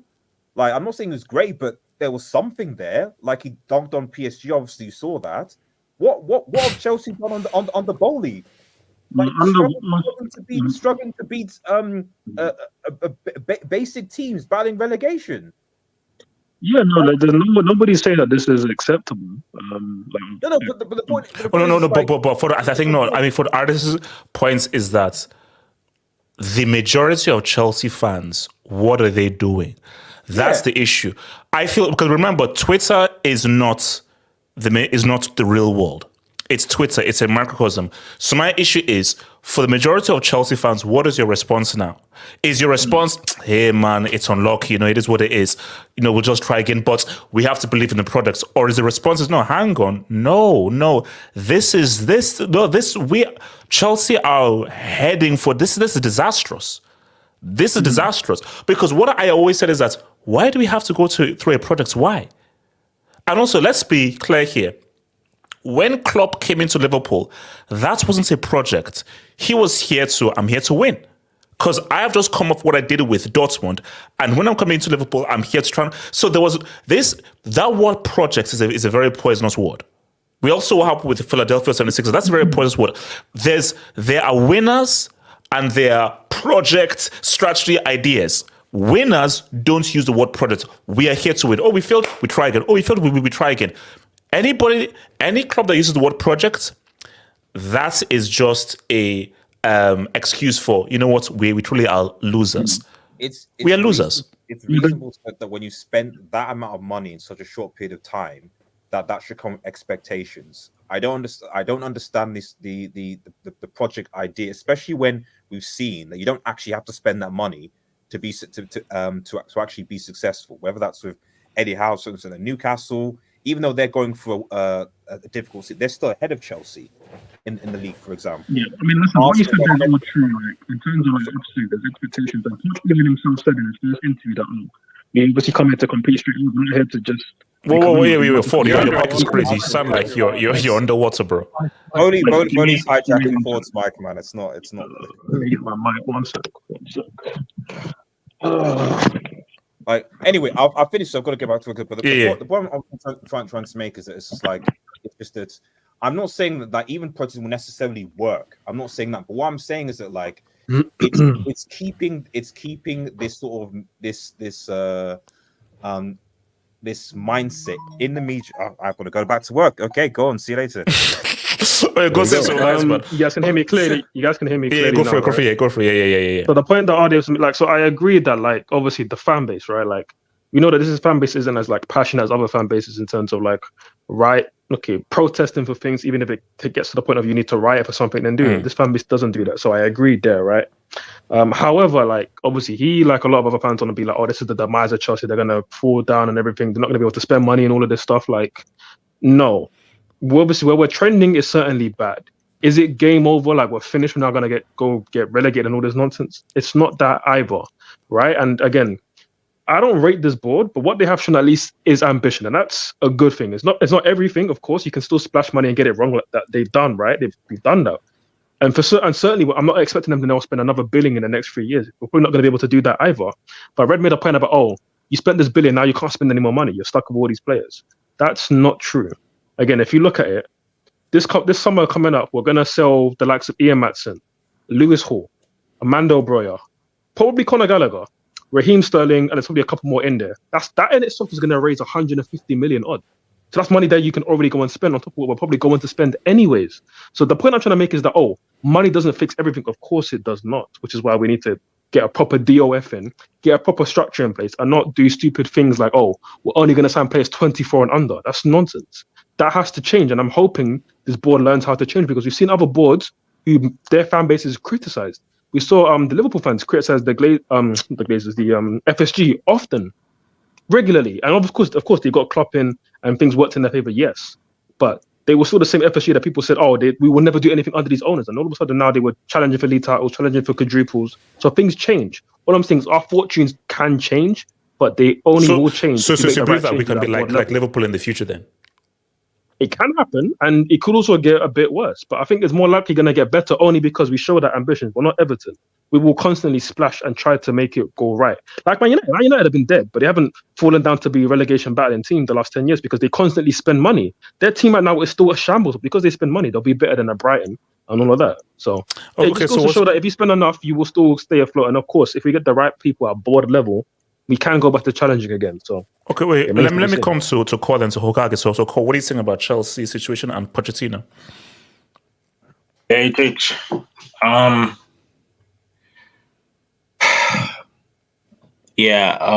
think Chelsea need to sack Pochettino. He's so dumb because I thought he just came to the club, Cole. Like, come on, support you, back your manager, man. No, he's not. No. Cole, you're a Bayern fan. Stay with the Bayern. I'm a Bayern fan. The thing is, I think with Pochettino, he's always had this loser mentality in Spurs, and he's carried it on to Chelsea. There's no justifying why he should still be the Chelsea manager. Because if you look at it, like, look at the market right now. Like, bro, you have Tuchel, who's available, who I think would really fit in Chelsea. You know, you have. Hey, hold up.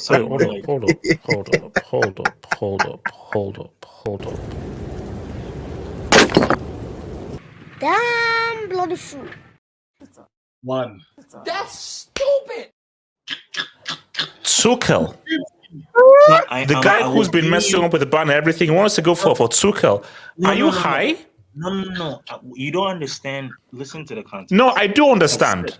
I understand perfectly. You just said Tuchel. Let him land. Let him land. Maybe there'll be another pandemic. Let him cook. Let him cook. Let him cook. The thing is, there are the coaches now that are in the market are way better than Pochettino. So it's better for you to cut your losses at the moment because you could get into. So wait. So you're saying cut the losses and go for Thomas Tuchel, who Bayern have decided to say piss off? I'm not saying only Thomas Tuchel. What I'm trying to say is in the market there are coaches that you can get and attain. Because, for example, but Cole, haven't you been listening? The issue is the ownership doesn't want an alpha coach. They don't want a experienced manager who is desperate, who is a winner. They want a yes man. That's what they want. So, of course, there are better managers out there, but these owners don't want them. Okay. I didn't just hear Cole say, "Oh," like. No. So if you do want a yes, we just talked about. Which you just said, right? I believe there's a yes man that's there who can also help you win things. Why don't you guys go for Otuado? Okay,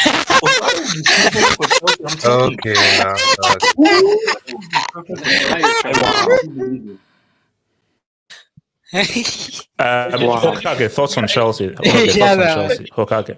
Wow. You gotta get the Snoop Dogg who clip in there. Hokage. Yeah, that was the manager for Ghana at the World Cup. The manager for Ghana at the World Cup. Yes, because who beat Nigeria, by the way. Okay, I'm saying Aliou Cisse for Chelsea. Yeah, Hokage. You do all. Listen, man. Shout out Ghana, man. Respect Ghana, man. But anyway, I mean, what are you supposed to do? Like, I mean, I would, if I'm a Chelsea fan, I don't really care about like putting EFL Cup aside. Like, I'm not sitting here. If I'm a Chelsea fan, I'm not sitting here upset about losing the Audi Cup. It's the English Audi Cup, is what the Carabao Cup is. It's a sponsorship cup. It was made for people. It was made for the teams that got knocked out of the FA Cup, so they don't feel bad. This is equivalent of if Germany, if the DFB started the Aldi Cup. This is what Carabao Cup is. It's not a big tournament, but I see the issues today is that today Poch gets it right, and the players don't deliver, and then the other days Poch gets it wrong, and the players still play like shit. So there's no synchronization with when Poch is doing well, when these players want to perform. It's unfortunate because I think a win against a Liverpool team would have been good, even though it's an injury-riddled Liverpool team. Now, Chelsea do have their own injuries as well, and their injury problems. But I feel bad for Chelsea fans because I don't think anyone knew that Bowley and these LA dudes were going to come in here to do this. Like, no one knew this, bro. No one knew you guys were going to go spend $1 billion on 21-year-olds and virgins and to be scary in 5 years, bro. No one knew that. So I feel bad for Chelsea fans because you guys fell into the trap. They said they were going to come spend a bunch of money, and they did, but on trash, poor scouting, players with probably no future, in my opinion. Now, I do think guys like Enzo and Nkunku, like, this is the future of the team. Enzo, Nkunku, Cole Palmer. But your Conor Gallagher's, your Badia Shields, your Disasters, these guys, ship them to Ligue 1, ship them to the... I heard the South Africa League was popping off in AFCON, so send them to the South they're popping off. They scored us at AFCON, man, yeah. Yeah, so go... Whatever, I think that's a South African team. So I don't know. It's a tough situation in HH. You're right. What are you supposed to do as fans? You could do something against the management, but what are you supposed to do against the billionaires? And the guys actually own the club, and they know that this is a very profitable. Like, how hard have the United fans been fighting against the Glazers? Yeah, but what are you gonna do?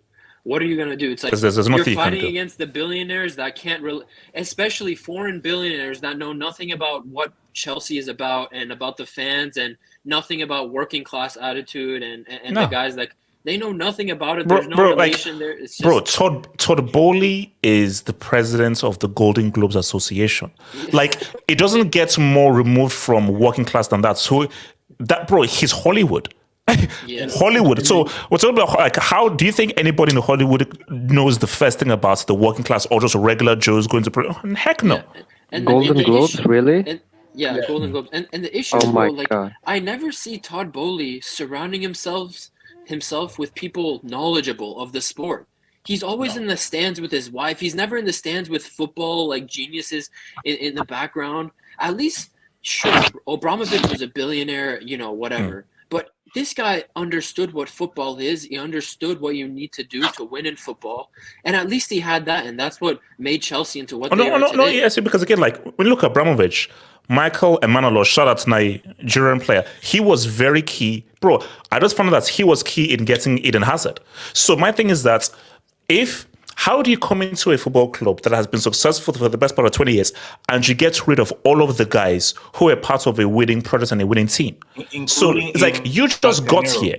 You're a guest here and you know nothing about this sport, which is very different from baseball, extremely different, and you now think that you now know better? Come on, bro. Yeah. So hold on.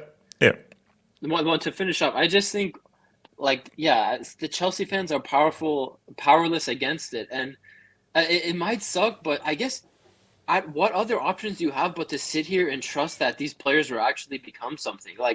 That's all you can do. That's all you can do. You can't do anything when the billionaires of the club won't listen to you, won't make the right steps in the direction, are only buying guys. And also winning is not their priority. Winning isn't their priority. Yeah. And AJ, it's fun to clown Chelsea, but it's a fucked up situation for Chelsea fans. Like if this was happening at Bayern, bro, I'm switching to the NBA, bro. I'm not. But my thing though is that it's impossible for that to happen at Bayern because. No, of all the history, because of all the history they have and psychology. Yeah. So okay, so Smasi, real quick, your thoughts on Pochettino and Chelsea before we move to our next thing. So Smasi. Pochettino, you can the 90 minutes I play in the fucking players. Conor Gallagher, you're trash. Enzo looks fucking overrated. Caicedo is overhyped. You have not the right players with the right mentality. Let's say Ben Chilwell, you are the disgrace that you are Chelsea captain. But the expert part, that's Pochettino's fault. Bunch of kids, you're scared of bunch of under 21 players from the Liverpool Academy want to go to penalties? No. You're a fucking loser on a disgrace, Pochettino. You should be sacked today, okay? Who goes for penalties when you play against kids? Who is Clark? Who's Dan? Who are all these fucking players? I've never seen them. When you lose against them and play scared, this dude is so scared that he's getting sacked, that he's playing safe, and that's why you lost the cup. He's playing safe, he's playing scared, and went for penalties, and when that come clutch. That's what happened extra time. So, Pochettino, you're a fucking idiot. That's all right, let me I'm quickly saying. hear. You should be sacked today. Shout out to your boy Abrisfair, who says, core more bricks than Lego and Escobar. What a G.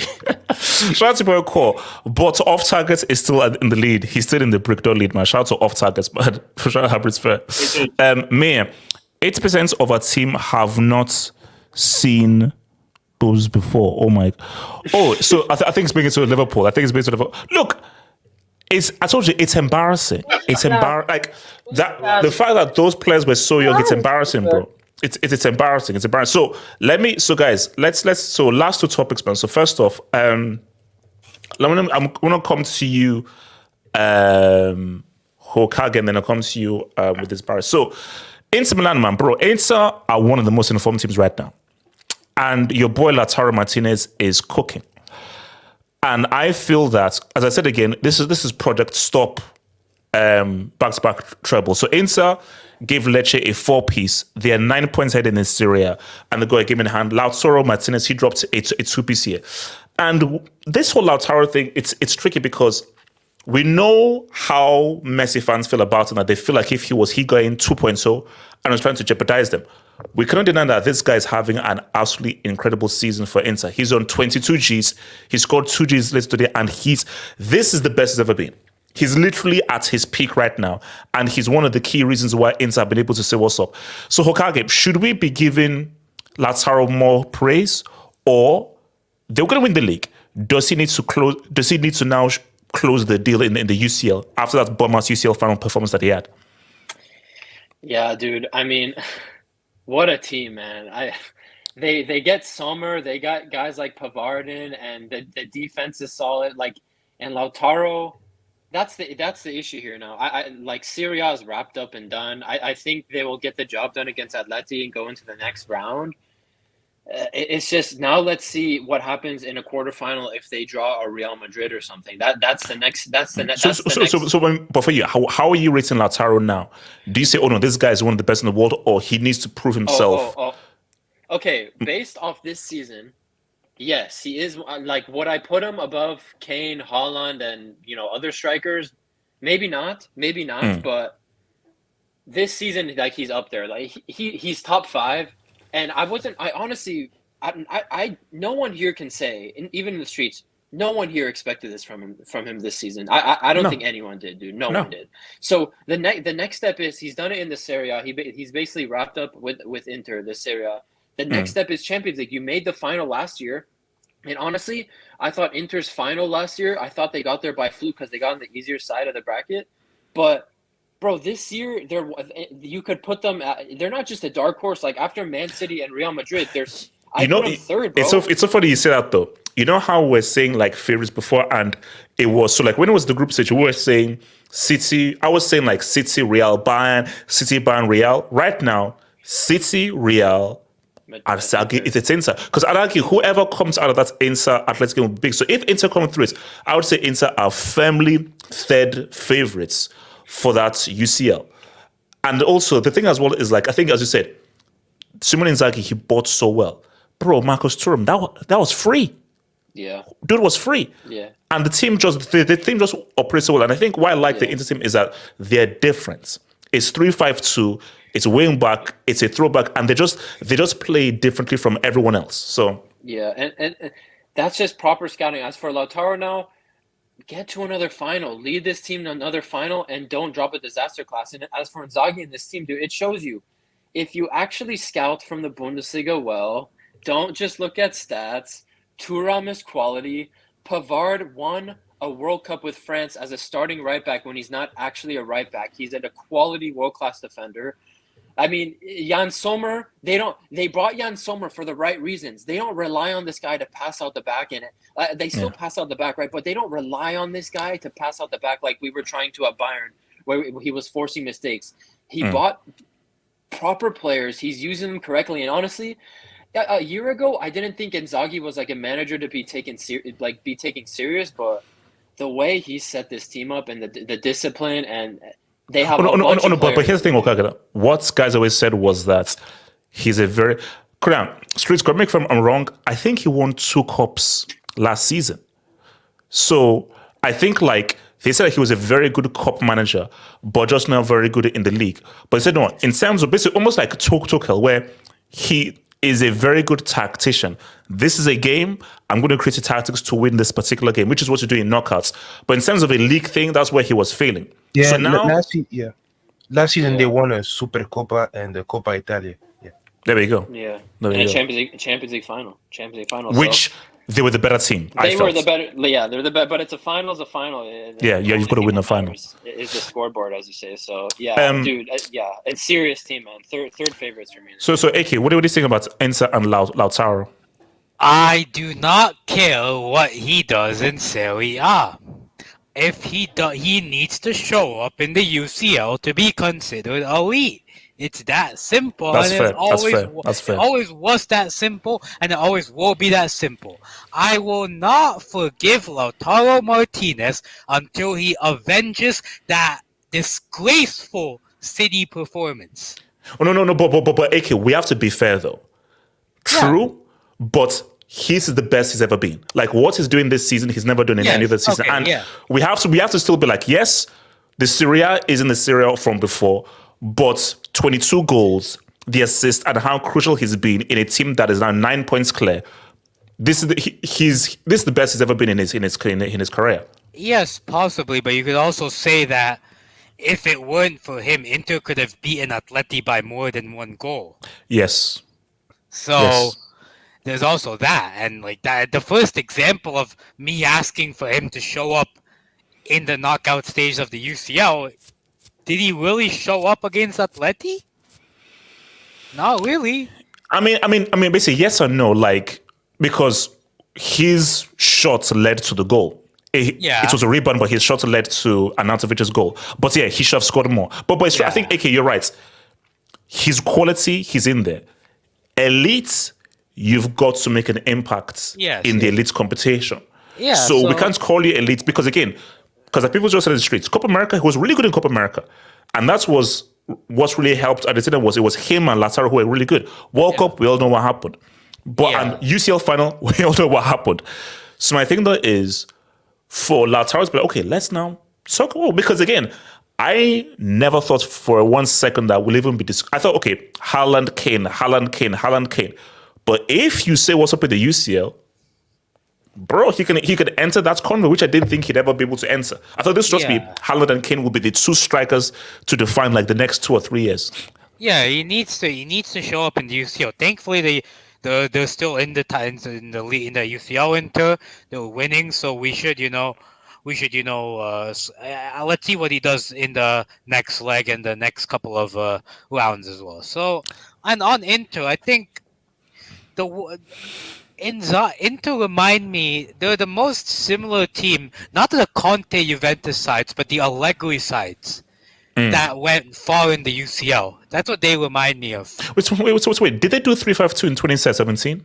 I'm not sure. Did they do? Because I know they always played a back three like Chiellini, Basali, and Bonucci. Right. They had a back three. Yeah, I think they did that until 2016, but I think in 2017 they might have played a back four, but I'll just check. Yeah, maybe because Alexandro was playing more defensively. Yeah, and also they played a back four because Alexandro and I think Dani Alves was there as well. They play a back four. So what's it called? Barry, where you saying about your boys Inter? Oh, great team overall. And as Hokage and AK said, the additions of Thuram, Pavard, Sommer just completes an already good team with good players like obviously Lautaro, Barella, Bastoni, and Di Marco. But for Lautaro, I agree with AK. He needs to do in the UCL. Obviously, great campaign in Serie, and when you look at the overall season, you could argue that he's been a top 5 performer alongside your Jude Bellingham, Griezmann, Salah. But UCL, it's where he needs to do it because we already saw him have good campaigns in Serie A, obviously when they won with Lukaku. But he's gonna have to do in the UCL to put himself in the state of the best in the world. He's already a quality player, but there's different tiers in this game. Nomad, Inter, what are you saying? They're a good team. They could win it. They could win Serie A. And even next season, they could be the favorites to defend their title. They could be the new Juve. They could go 4 in a row, 5 in a row. No. I don't think so. Like, Juve were far too strong. Yeah, but Juve are the only one who can compete with them right now. All the other teams in Serie A are not that good. And if Juve, but I say Juve were just the gap between Juve and everyone else was way bigger than what it is now. Yeah, but Inter don't need to have a big gap, right? They just need other teams to be incompetent and for themselves to be consistent. Yeah, and I think that could happen. So good for them. And as long as they keep making the knockout stages of the UCL, they'll keep having that confidence, All right. So shout out to your boy Abrit's Fair. Thank you for the dope, man. B team today, Inter only have like 3 difficult games in the league left. Also, the under-19s are first as well. The Mrs. Lautaro had were purely mental. You see, look, I think that it is done. Like the league is done. That's it for me. My main focus is that second leg against Atleti. That is where the focus should now be. I think within a few games, they're going to win this league with like 4 or 5. We have 3 or 4 games to spare. So the league is already a done deal. But my main thing is Lautaro and Inter. Can you get back into that final? Because I think Inter are an interesting third wheel behind Real and Man City in that UCL. So Abruzzo again, remember Inzaghi beat Klopp at Anfield. Oh yeah, with that amazing goal from was it Sanchez? No, Lautaro, the Lautaro long range goal. Yeah, remember that. So our final thing for today, man, and AK, we're going to come to you as our unofficial, unpaid French correspondence, man. I want some money for it. Oh no! I'll pay you in pesos. I'll pay you in pesos. Yeah. So, PSG, I think it's Rennes. Was it Rennes? Did they play today? Stade Rennes. Yes, Stade Rennes. They played today, 1-1, and they equalized Gonzalo Ramos penalty in the ninth in the injury time. So, Should have lost. But the big, they were losing for most of the time. But the big story from it was Mbappe was subbed off, booed. Yeah. Luis Enrique was asked about it, and Luis Enrique said that we have to start playing without Mbappe. Pretty much giving a precursor of what people are expecting is going to happen in the summer of Mbappe leaving PSG. So my thing here is, I feel this is telling because PSG are now, it's failed. It's failed.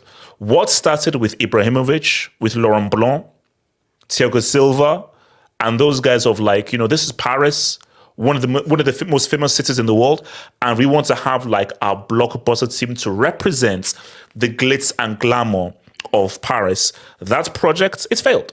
Ibra tried, Neymar tried, Mbappe tried, Messi tried, they all failed. And I feel that what PSG are going to go through now is, I feel right now it's the French league is now going to go back to own. Could now be really competitive because I feel once now Mbappe now goes, his goals now leave.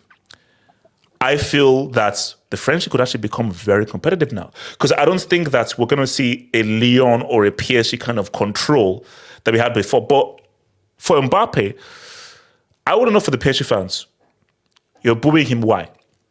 Now, fair enough. If he plays badly, doesn't do good. It is what it is. But more so than that is, you do realize that if you do win this league, which is all you're going to win, Mbappe is going to be a big reason why you're going to win it. PSG, these guys are way ahead in the league, and they're going to win the league. It's already a done deal. And Mbappe's goals are a big reason why you're going to win this league. You knew he was always going to go. You knew he was always going to go. And we know for a fact, and the PSG fans know that you're not winning that UCL. If you get through sorted that, well done. That's if you do. Now, quarter semis, maybe you're not winning that UCL. This is the only thing that you're winning. So my thing is, in my view, it's over. PSG as a top elite team is done once Mbappe leaves. And what there will be is a pretty talented young team. And that's it. And I just feel like if for El Khalifa and everything, you just have to admit that what you tried to do, it's ultimately failed. So, AK, what do you make of the Mbappe narrative, the PSG narrative, and PSG without Mbappe moving forth? I think on the Mbappe and fans thing, it's just petty, man. Why are you booing him? Wait, hold on. AK, have you ever been to Paris? I've been to Paris many times. And you know how Parisians are. My dad grew up in Paris, of course, I know. Yeah. And I know how Parisians are. I know that they're quite a petty people. I'll be generous saying that, but it just puts it doesn't put a great taste in my mouth because I know I've had my fair share of Mbappe slander, but let's be real. This guy's been probably their best player one of their best players, if not their best player in every league that they've won. So why are you? He's flirted with leaving the last 3 years. Why are you booing him now that he's leaving now? It doesn't make sense. Do you really think he's gonna stay at Paris for his whole life? Maybe that's what they thought. If you're an ultra, their feeling was Neymar is Brazilian, Messi is Argentine, Verratti is Italian, but you are French. Ibrahimovic, you're Swedish, but you're French. We know what you are. If anybody should stay, you should stay. Oh, we are happy if a Brazilian leaves, if an Argentine leaves, if an Italian leaves, but you are French. And you're the French world superstar. You should be bound to PSG and to us. Which I Yeah. think is stupid. I think that's stupid because I'm sorry, because that's not how football works. Okay, because the Gerrard, Maldini, Totti, those are extremely rare. Gerrard left in the end, but the Totti, Maldini, those are extremely rare stories. That's very rare. Exactly, and those stories, with all due respect to PSG, don't exist at a club like PSG. No. They exist at Milan. They exist at Liverpool. They exist at United. Even Roma has some history. In the city, Roma has some history. Bro, if you don't know about Paris, do you know that most people in Paris support a club outside of France? The people I know in Paris, most of them support a club outside of France. They don't even support a club in Paris. So it's not even like that. And the one thing I would say about the French league and PSG once Mbappe leaves is it can go one of two ways. It can go, oh, we need to get the next big guy out. We lost Mbappe, so let's go get Liao. Like, no, just don't do that. Because he also, so that's why Liao was trending. I say, why is Liao trending? Okay. Liao also scored a great goal today, but Yeah. if we get Mbappe, we have to go get Liao because he's the next one up. And but have you also heard about Osimhen? Osimhen Yeah. was rumored. Yeah, we have to go get Osimhen because he's the next one up. Or they can go another way and say, look, we have some tools here. Let's upgrade in the positions that we need to upgrade. Let's go into other French clubs. Let's try and monopolize the French league. And I say it, bro. They should have gone this path when Qatar invested. They should have monopolized the French league, took advantage of the talent, and become this sort of French all-star 11. Kind of like what Bayern Munich did to... Yeah, I was about to say Bayern, yeah. Kind of like what Bayern did to Germany. But if Mbappe leaves and they can do something like that, I think that's like the best possible scenario for them. But if Mbappe leaves and they go get someone like Rashford, like you're literally doing the same thing as you were doing before. So, in your opinion, what happens to PSG as a team once Mbappe leaves? I think I actually think they will go for the more French based project because I think they'll go. I think they're already they have to be more diligent with their spending, and I think that's what they'll go with. I do not, on your point about the French league, I don't think the French league will, I think they'll still dominate the French league because one, they'll have the most money. Number two, no other French club except for Monaco and to a certain extent Nice has anywhere near the level of money and the structure of a PSG. That's not, but okay, that's one thing though, boss. You're taking away Mbappe's goals and assists and his influence in the attack. And if you don't have a suitable replacement, with all the money in the world, can that same team still dominate? Yeah, they will because no other French club has the ability to dominate. Like no other French club has any sort of even if you take out Mbappe, no other team in France is even close to PSG. That's just the sad truth. And I don't think anything will happen to the French league, but I think if PSG can monopolize the French league, at least that they can do better in the UCL than they're doing now. So that's my take on it. Elijah, what are you saying? I was just saying, I'm not a fan of the monopolization of the French league. I don't know. That's just like it doesn't push French club football forward. Like I watched French football as a kid.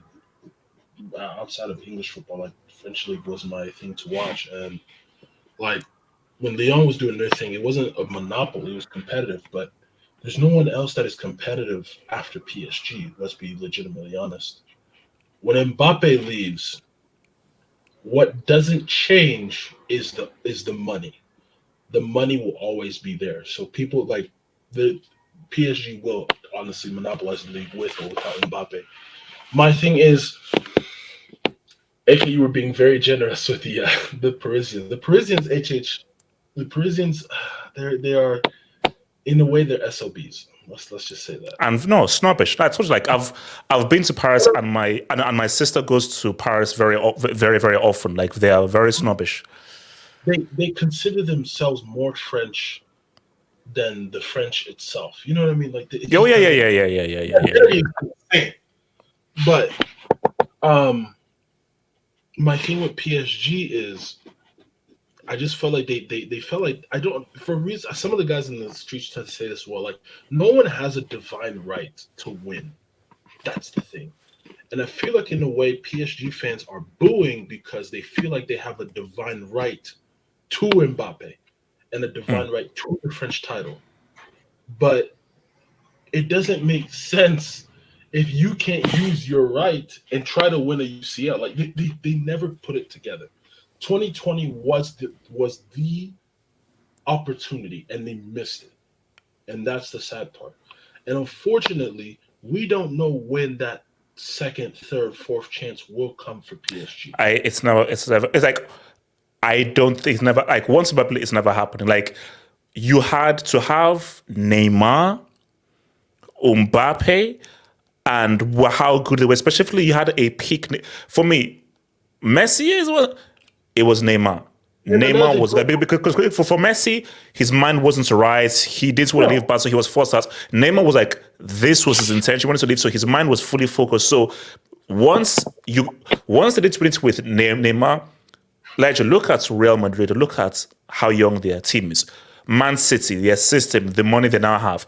There are too many better projects who I think are just far stronger and in a far better place longevity-wise than PSG without an Mbappe. Even if you get Leao, even if you get Osimhen, you're not competing with that Real Madrid team for the next 5, 6 years. Man City for the next 2, 3, 4 years. Because those are just better. Look at what Inter are doing. Look at the crew that Inter Milan have. So, not just Europe, but France as well. I wouldn't be surprised, even with the money that PSG, because it takes one mistake to fall off. You know, it takes one massive mistake, but it takes little mini mistakes to reach that massive mistake that can dethrone PSG from being the top club in the country itself. Because there's clubs out there that are slowly putting it together, but it's a shame. It's begun. Like the beginning of the end is here, and the unfortunate part for Mbappe, I don't know, man. Unless by some miracle you win Liga, you win Coupe de France, and you win the Champions League, that's the only time they're gonna really forgive you. But outside of anything else, that's not happening. Barry, what are you saying, bro? Talk to me. For the PSG fans, I'm not necessarily surprised because, like, when I've watched every year the saga of Mbappe flirting with other clubs, they've been very irritated, very angry by the way he's been behaving, and I can understand to some degree, but there's bigger clubs out there, there's bigger ambitions, so you can't really blame him for that. But for Mbappe, I don't know what to say. He's given everything for you guys, really. What else do you want him to do? And also, Barry, what's he supposed to do without? He's the sole superstar of this team. Now, when you have two superstars, fine. He's the sole superstar. You cannot win a UCL with one superstar.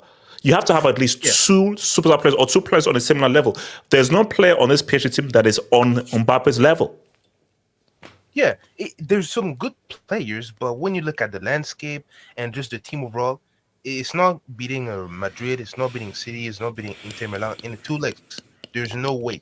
So for PSG, I'd say obviously they're gonna have the most money, so that's gonna help. But also try to look at your academy a bit, because this is the same academy that's given us Mike Mignon, Kingsley Coman, Patrice Evra was there for some bit. So you can have some good players, and we know how French players can develop Clairefontaine and just academies overall the country. So that can help. Just try to build a proper team, and with the money that you have, that can help. But obviously, it's not going to happen because we know how the Qataris roll and all that. But for Mbappe, he's given everything that he can give you. You know, he had great UCL moments. He's giving you multiple league games. You can't boo him. That's being very ungrateful, in my opinion. I'm going to go to Nomad and then Suko. Nomad. PSG. I'm sure you must be happy at their downfall. It is again just like Chelsea. This is the original level. You can't just take a mediocre club that doesn't know how to win trophies, that doesn't have any. Nomad, but no. We have 2 UCLs. They have none. Okay, No, So I'm let's talking be clear about when here. I'm comparing when the new ownership came in. Okay. When Bram came in, you had no European heritage, right? So when when Al Khalifi and his group came in, they had no heritage either. So just thinking that you could just come into a club, and just pour lots and lots of money and just build a heritage and build a culture out of nowhere. That's not how it works. You need to first have the culture, and then the culture brings the trophies and then sustains the trophies. The culture comes first. So that hasn't been able to happen, and that's why the PSG is going to return to.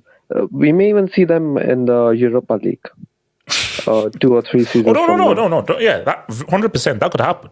Because I've heard that Donnarumma could leave, Hakimi could leave, Nuno Mendes could leave. So then, what would be left of them? That's the point. Cole, talk to me. PSG and Mbappe. Yeah. It was bound to happen. There's no need to boo him. I think Mbappe should. He made the right decision, and hell yes, this decision is the right decision because of. I feel it could improve more. It could improve him in terms of his football abilities. At the moment, right now, Mbappe has 2 really good standout footballing abilities. But I think with the other ones, in terms of, let's say, football intelligence, decision making, maybe you could even say maybe dribbling wise too, he could improve in that too. To be honest with you, I'm gonna be honest. Ever since PSG lost that 2020 final, they were never gonna, and I'm gonna tell you, they're never gonna win a Champions League. No. We know this though. That was their only chance. It's never gonna happen again. Chance. And I agree with Nomad. I can see them in Europa League in the next 4 years. I don't see them coming back. D, talk to me. Let's round out. D, what are you saying? PSG and Mbappe. First of all, I don't even know why PSG fans are booing Kylian Mbappe. He was the only shining light for the last 5 years. So that's disrespectful to me, first of all. Second of all, I don't see PSG going to the Europa League because that league is ass. Like, it's Marseille, Monaco. No. If they finish, here's the thing though. The format has now changed. But I think the idea was of them finishing third in the UCL groups. But I don't know how the formats would have changed with the new UCL formats and how the Europa thing will work with the new formats. So yeah, they could finish lower down the table, the new table. No matter, I have no freaking idea how that bloody new Swiss format works, bro. But yeah, it's like 30 teams. 30 teams. It's gonna be like so can he still drop down to the Europa League in the league? No. You can. Yeah. You can. Wait, hold on. Streets, can you still drop down to the Europa League in this new UCL format? Talk to me. Okay, D, continue. Yeah, they're starting next season. I think they're gonna do like playoff format, like how they do in the NBA. So basically, what was that? Yeah, PSG. I heard they're going for Victor Osimhen. Why are they going for Victor Osimhen? What's the point? First of all, if Osimhen goes to PSG, say goodbye to your career. Second of all, they have Colomani and Gonzalo Ramos. This is you finally have an excuse to build around the young people, your young squad. You don't need these old guys like Marquinhos. You should get rid of all of them or start over all over again. So yeah, that's what I gotta say about PSG. And Look, man, I'll say Mbappe. Okay, I feel the Disney Plus stories for Mbappe to win a UCL for PSG. I think that would be one of the greatest football stories we've ever had. That would be an amazing story. You know what to do next week. The job is to take out Kylian from the UCL to end have hopes to continue. No. But AK, I don't know. It's just never happening. I know it's never happening because it's such a great thing, and I think it will be an amazing thing. I know it will happen, but Mbappe, just like Klopp, imagine if we had a scenario where Klopp wins the Premier League for Liverpool and bounces, Mbappe wins the UCL for PSG and bounces. In my view, probably neither will actually happen, but it is what it is. Guys, it's been swell. Remember, guys, this will be on Spotify and on Apple Podcasts. I'll see you guys. Remember, guys, Monday, members hangouts. One love. Peace. Hala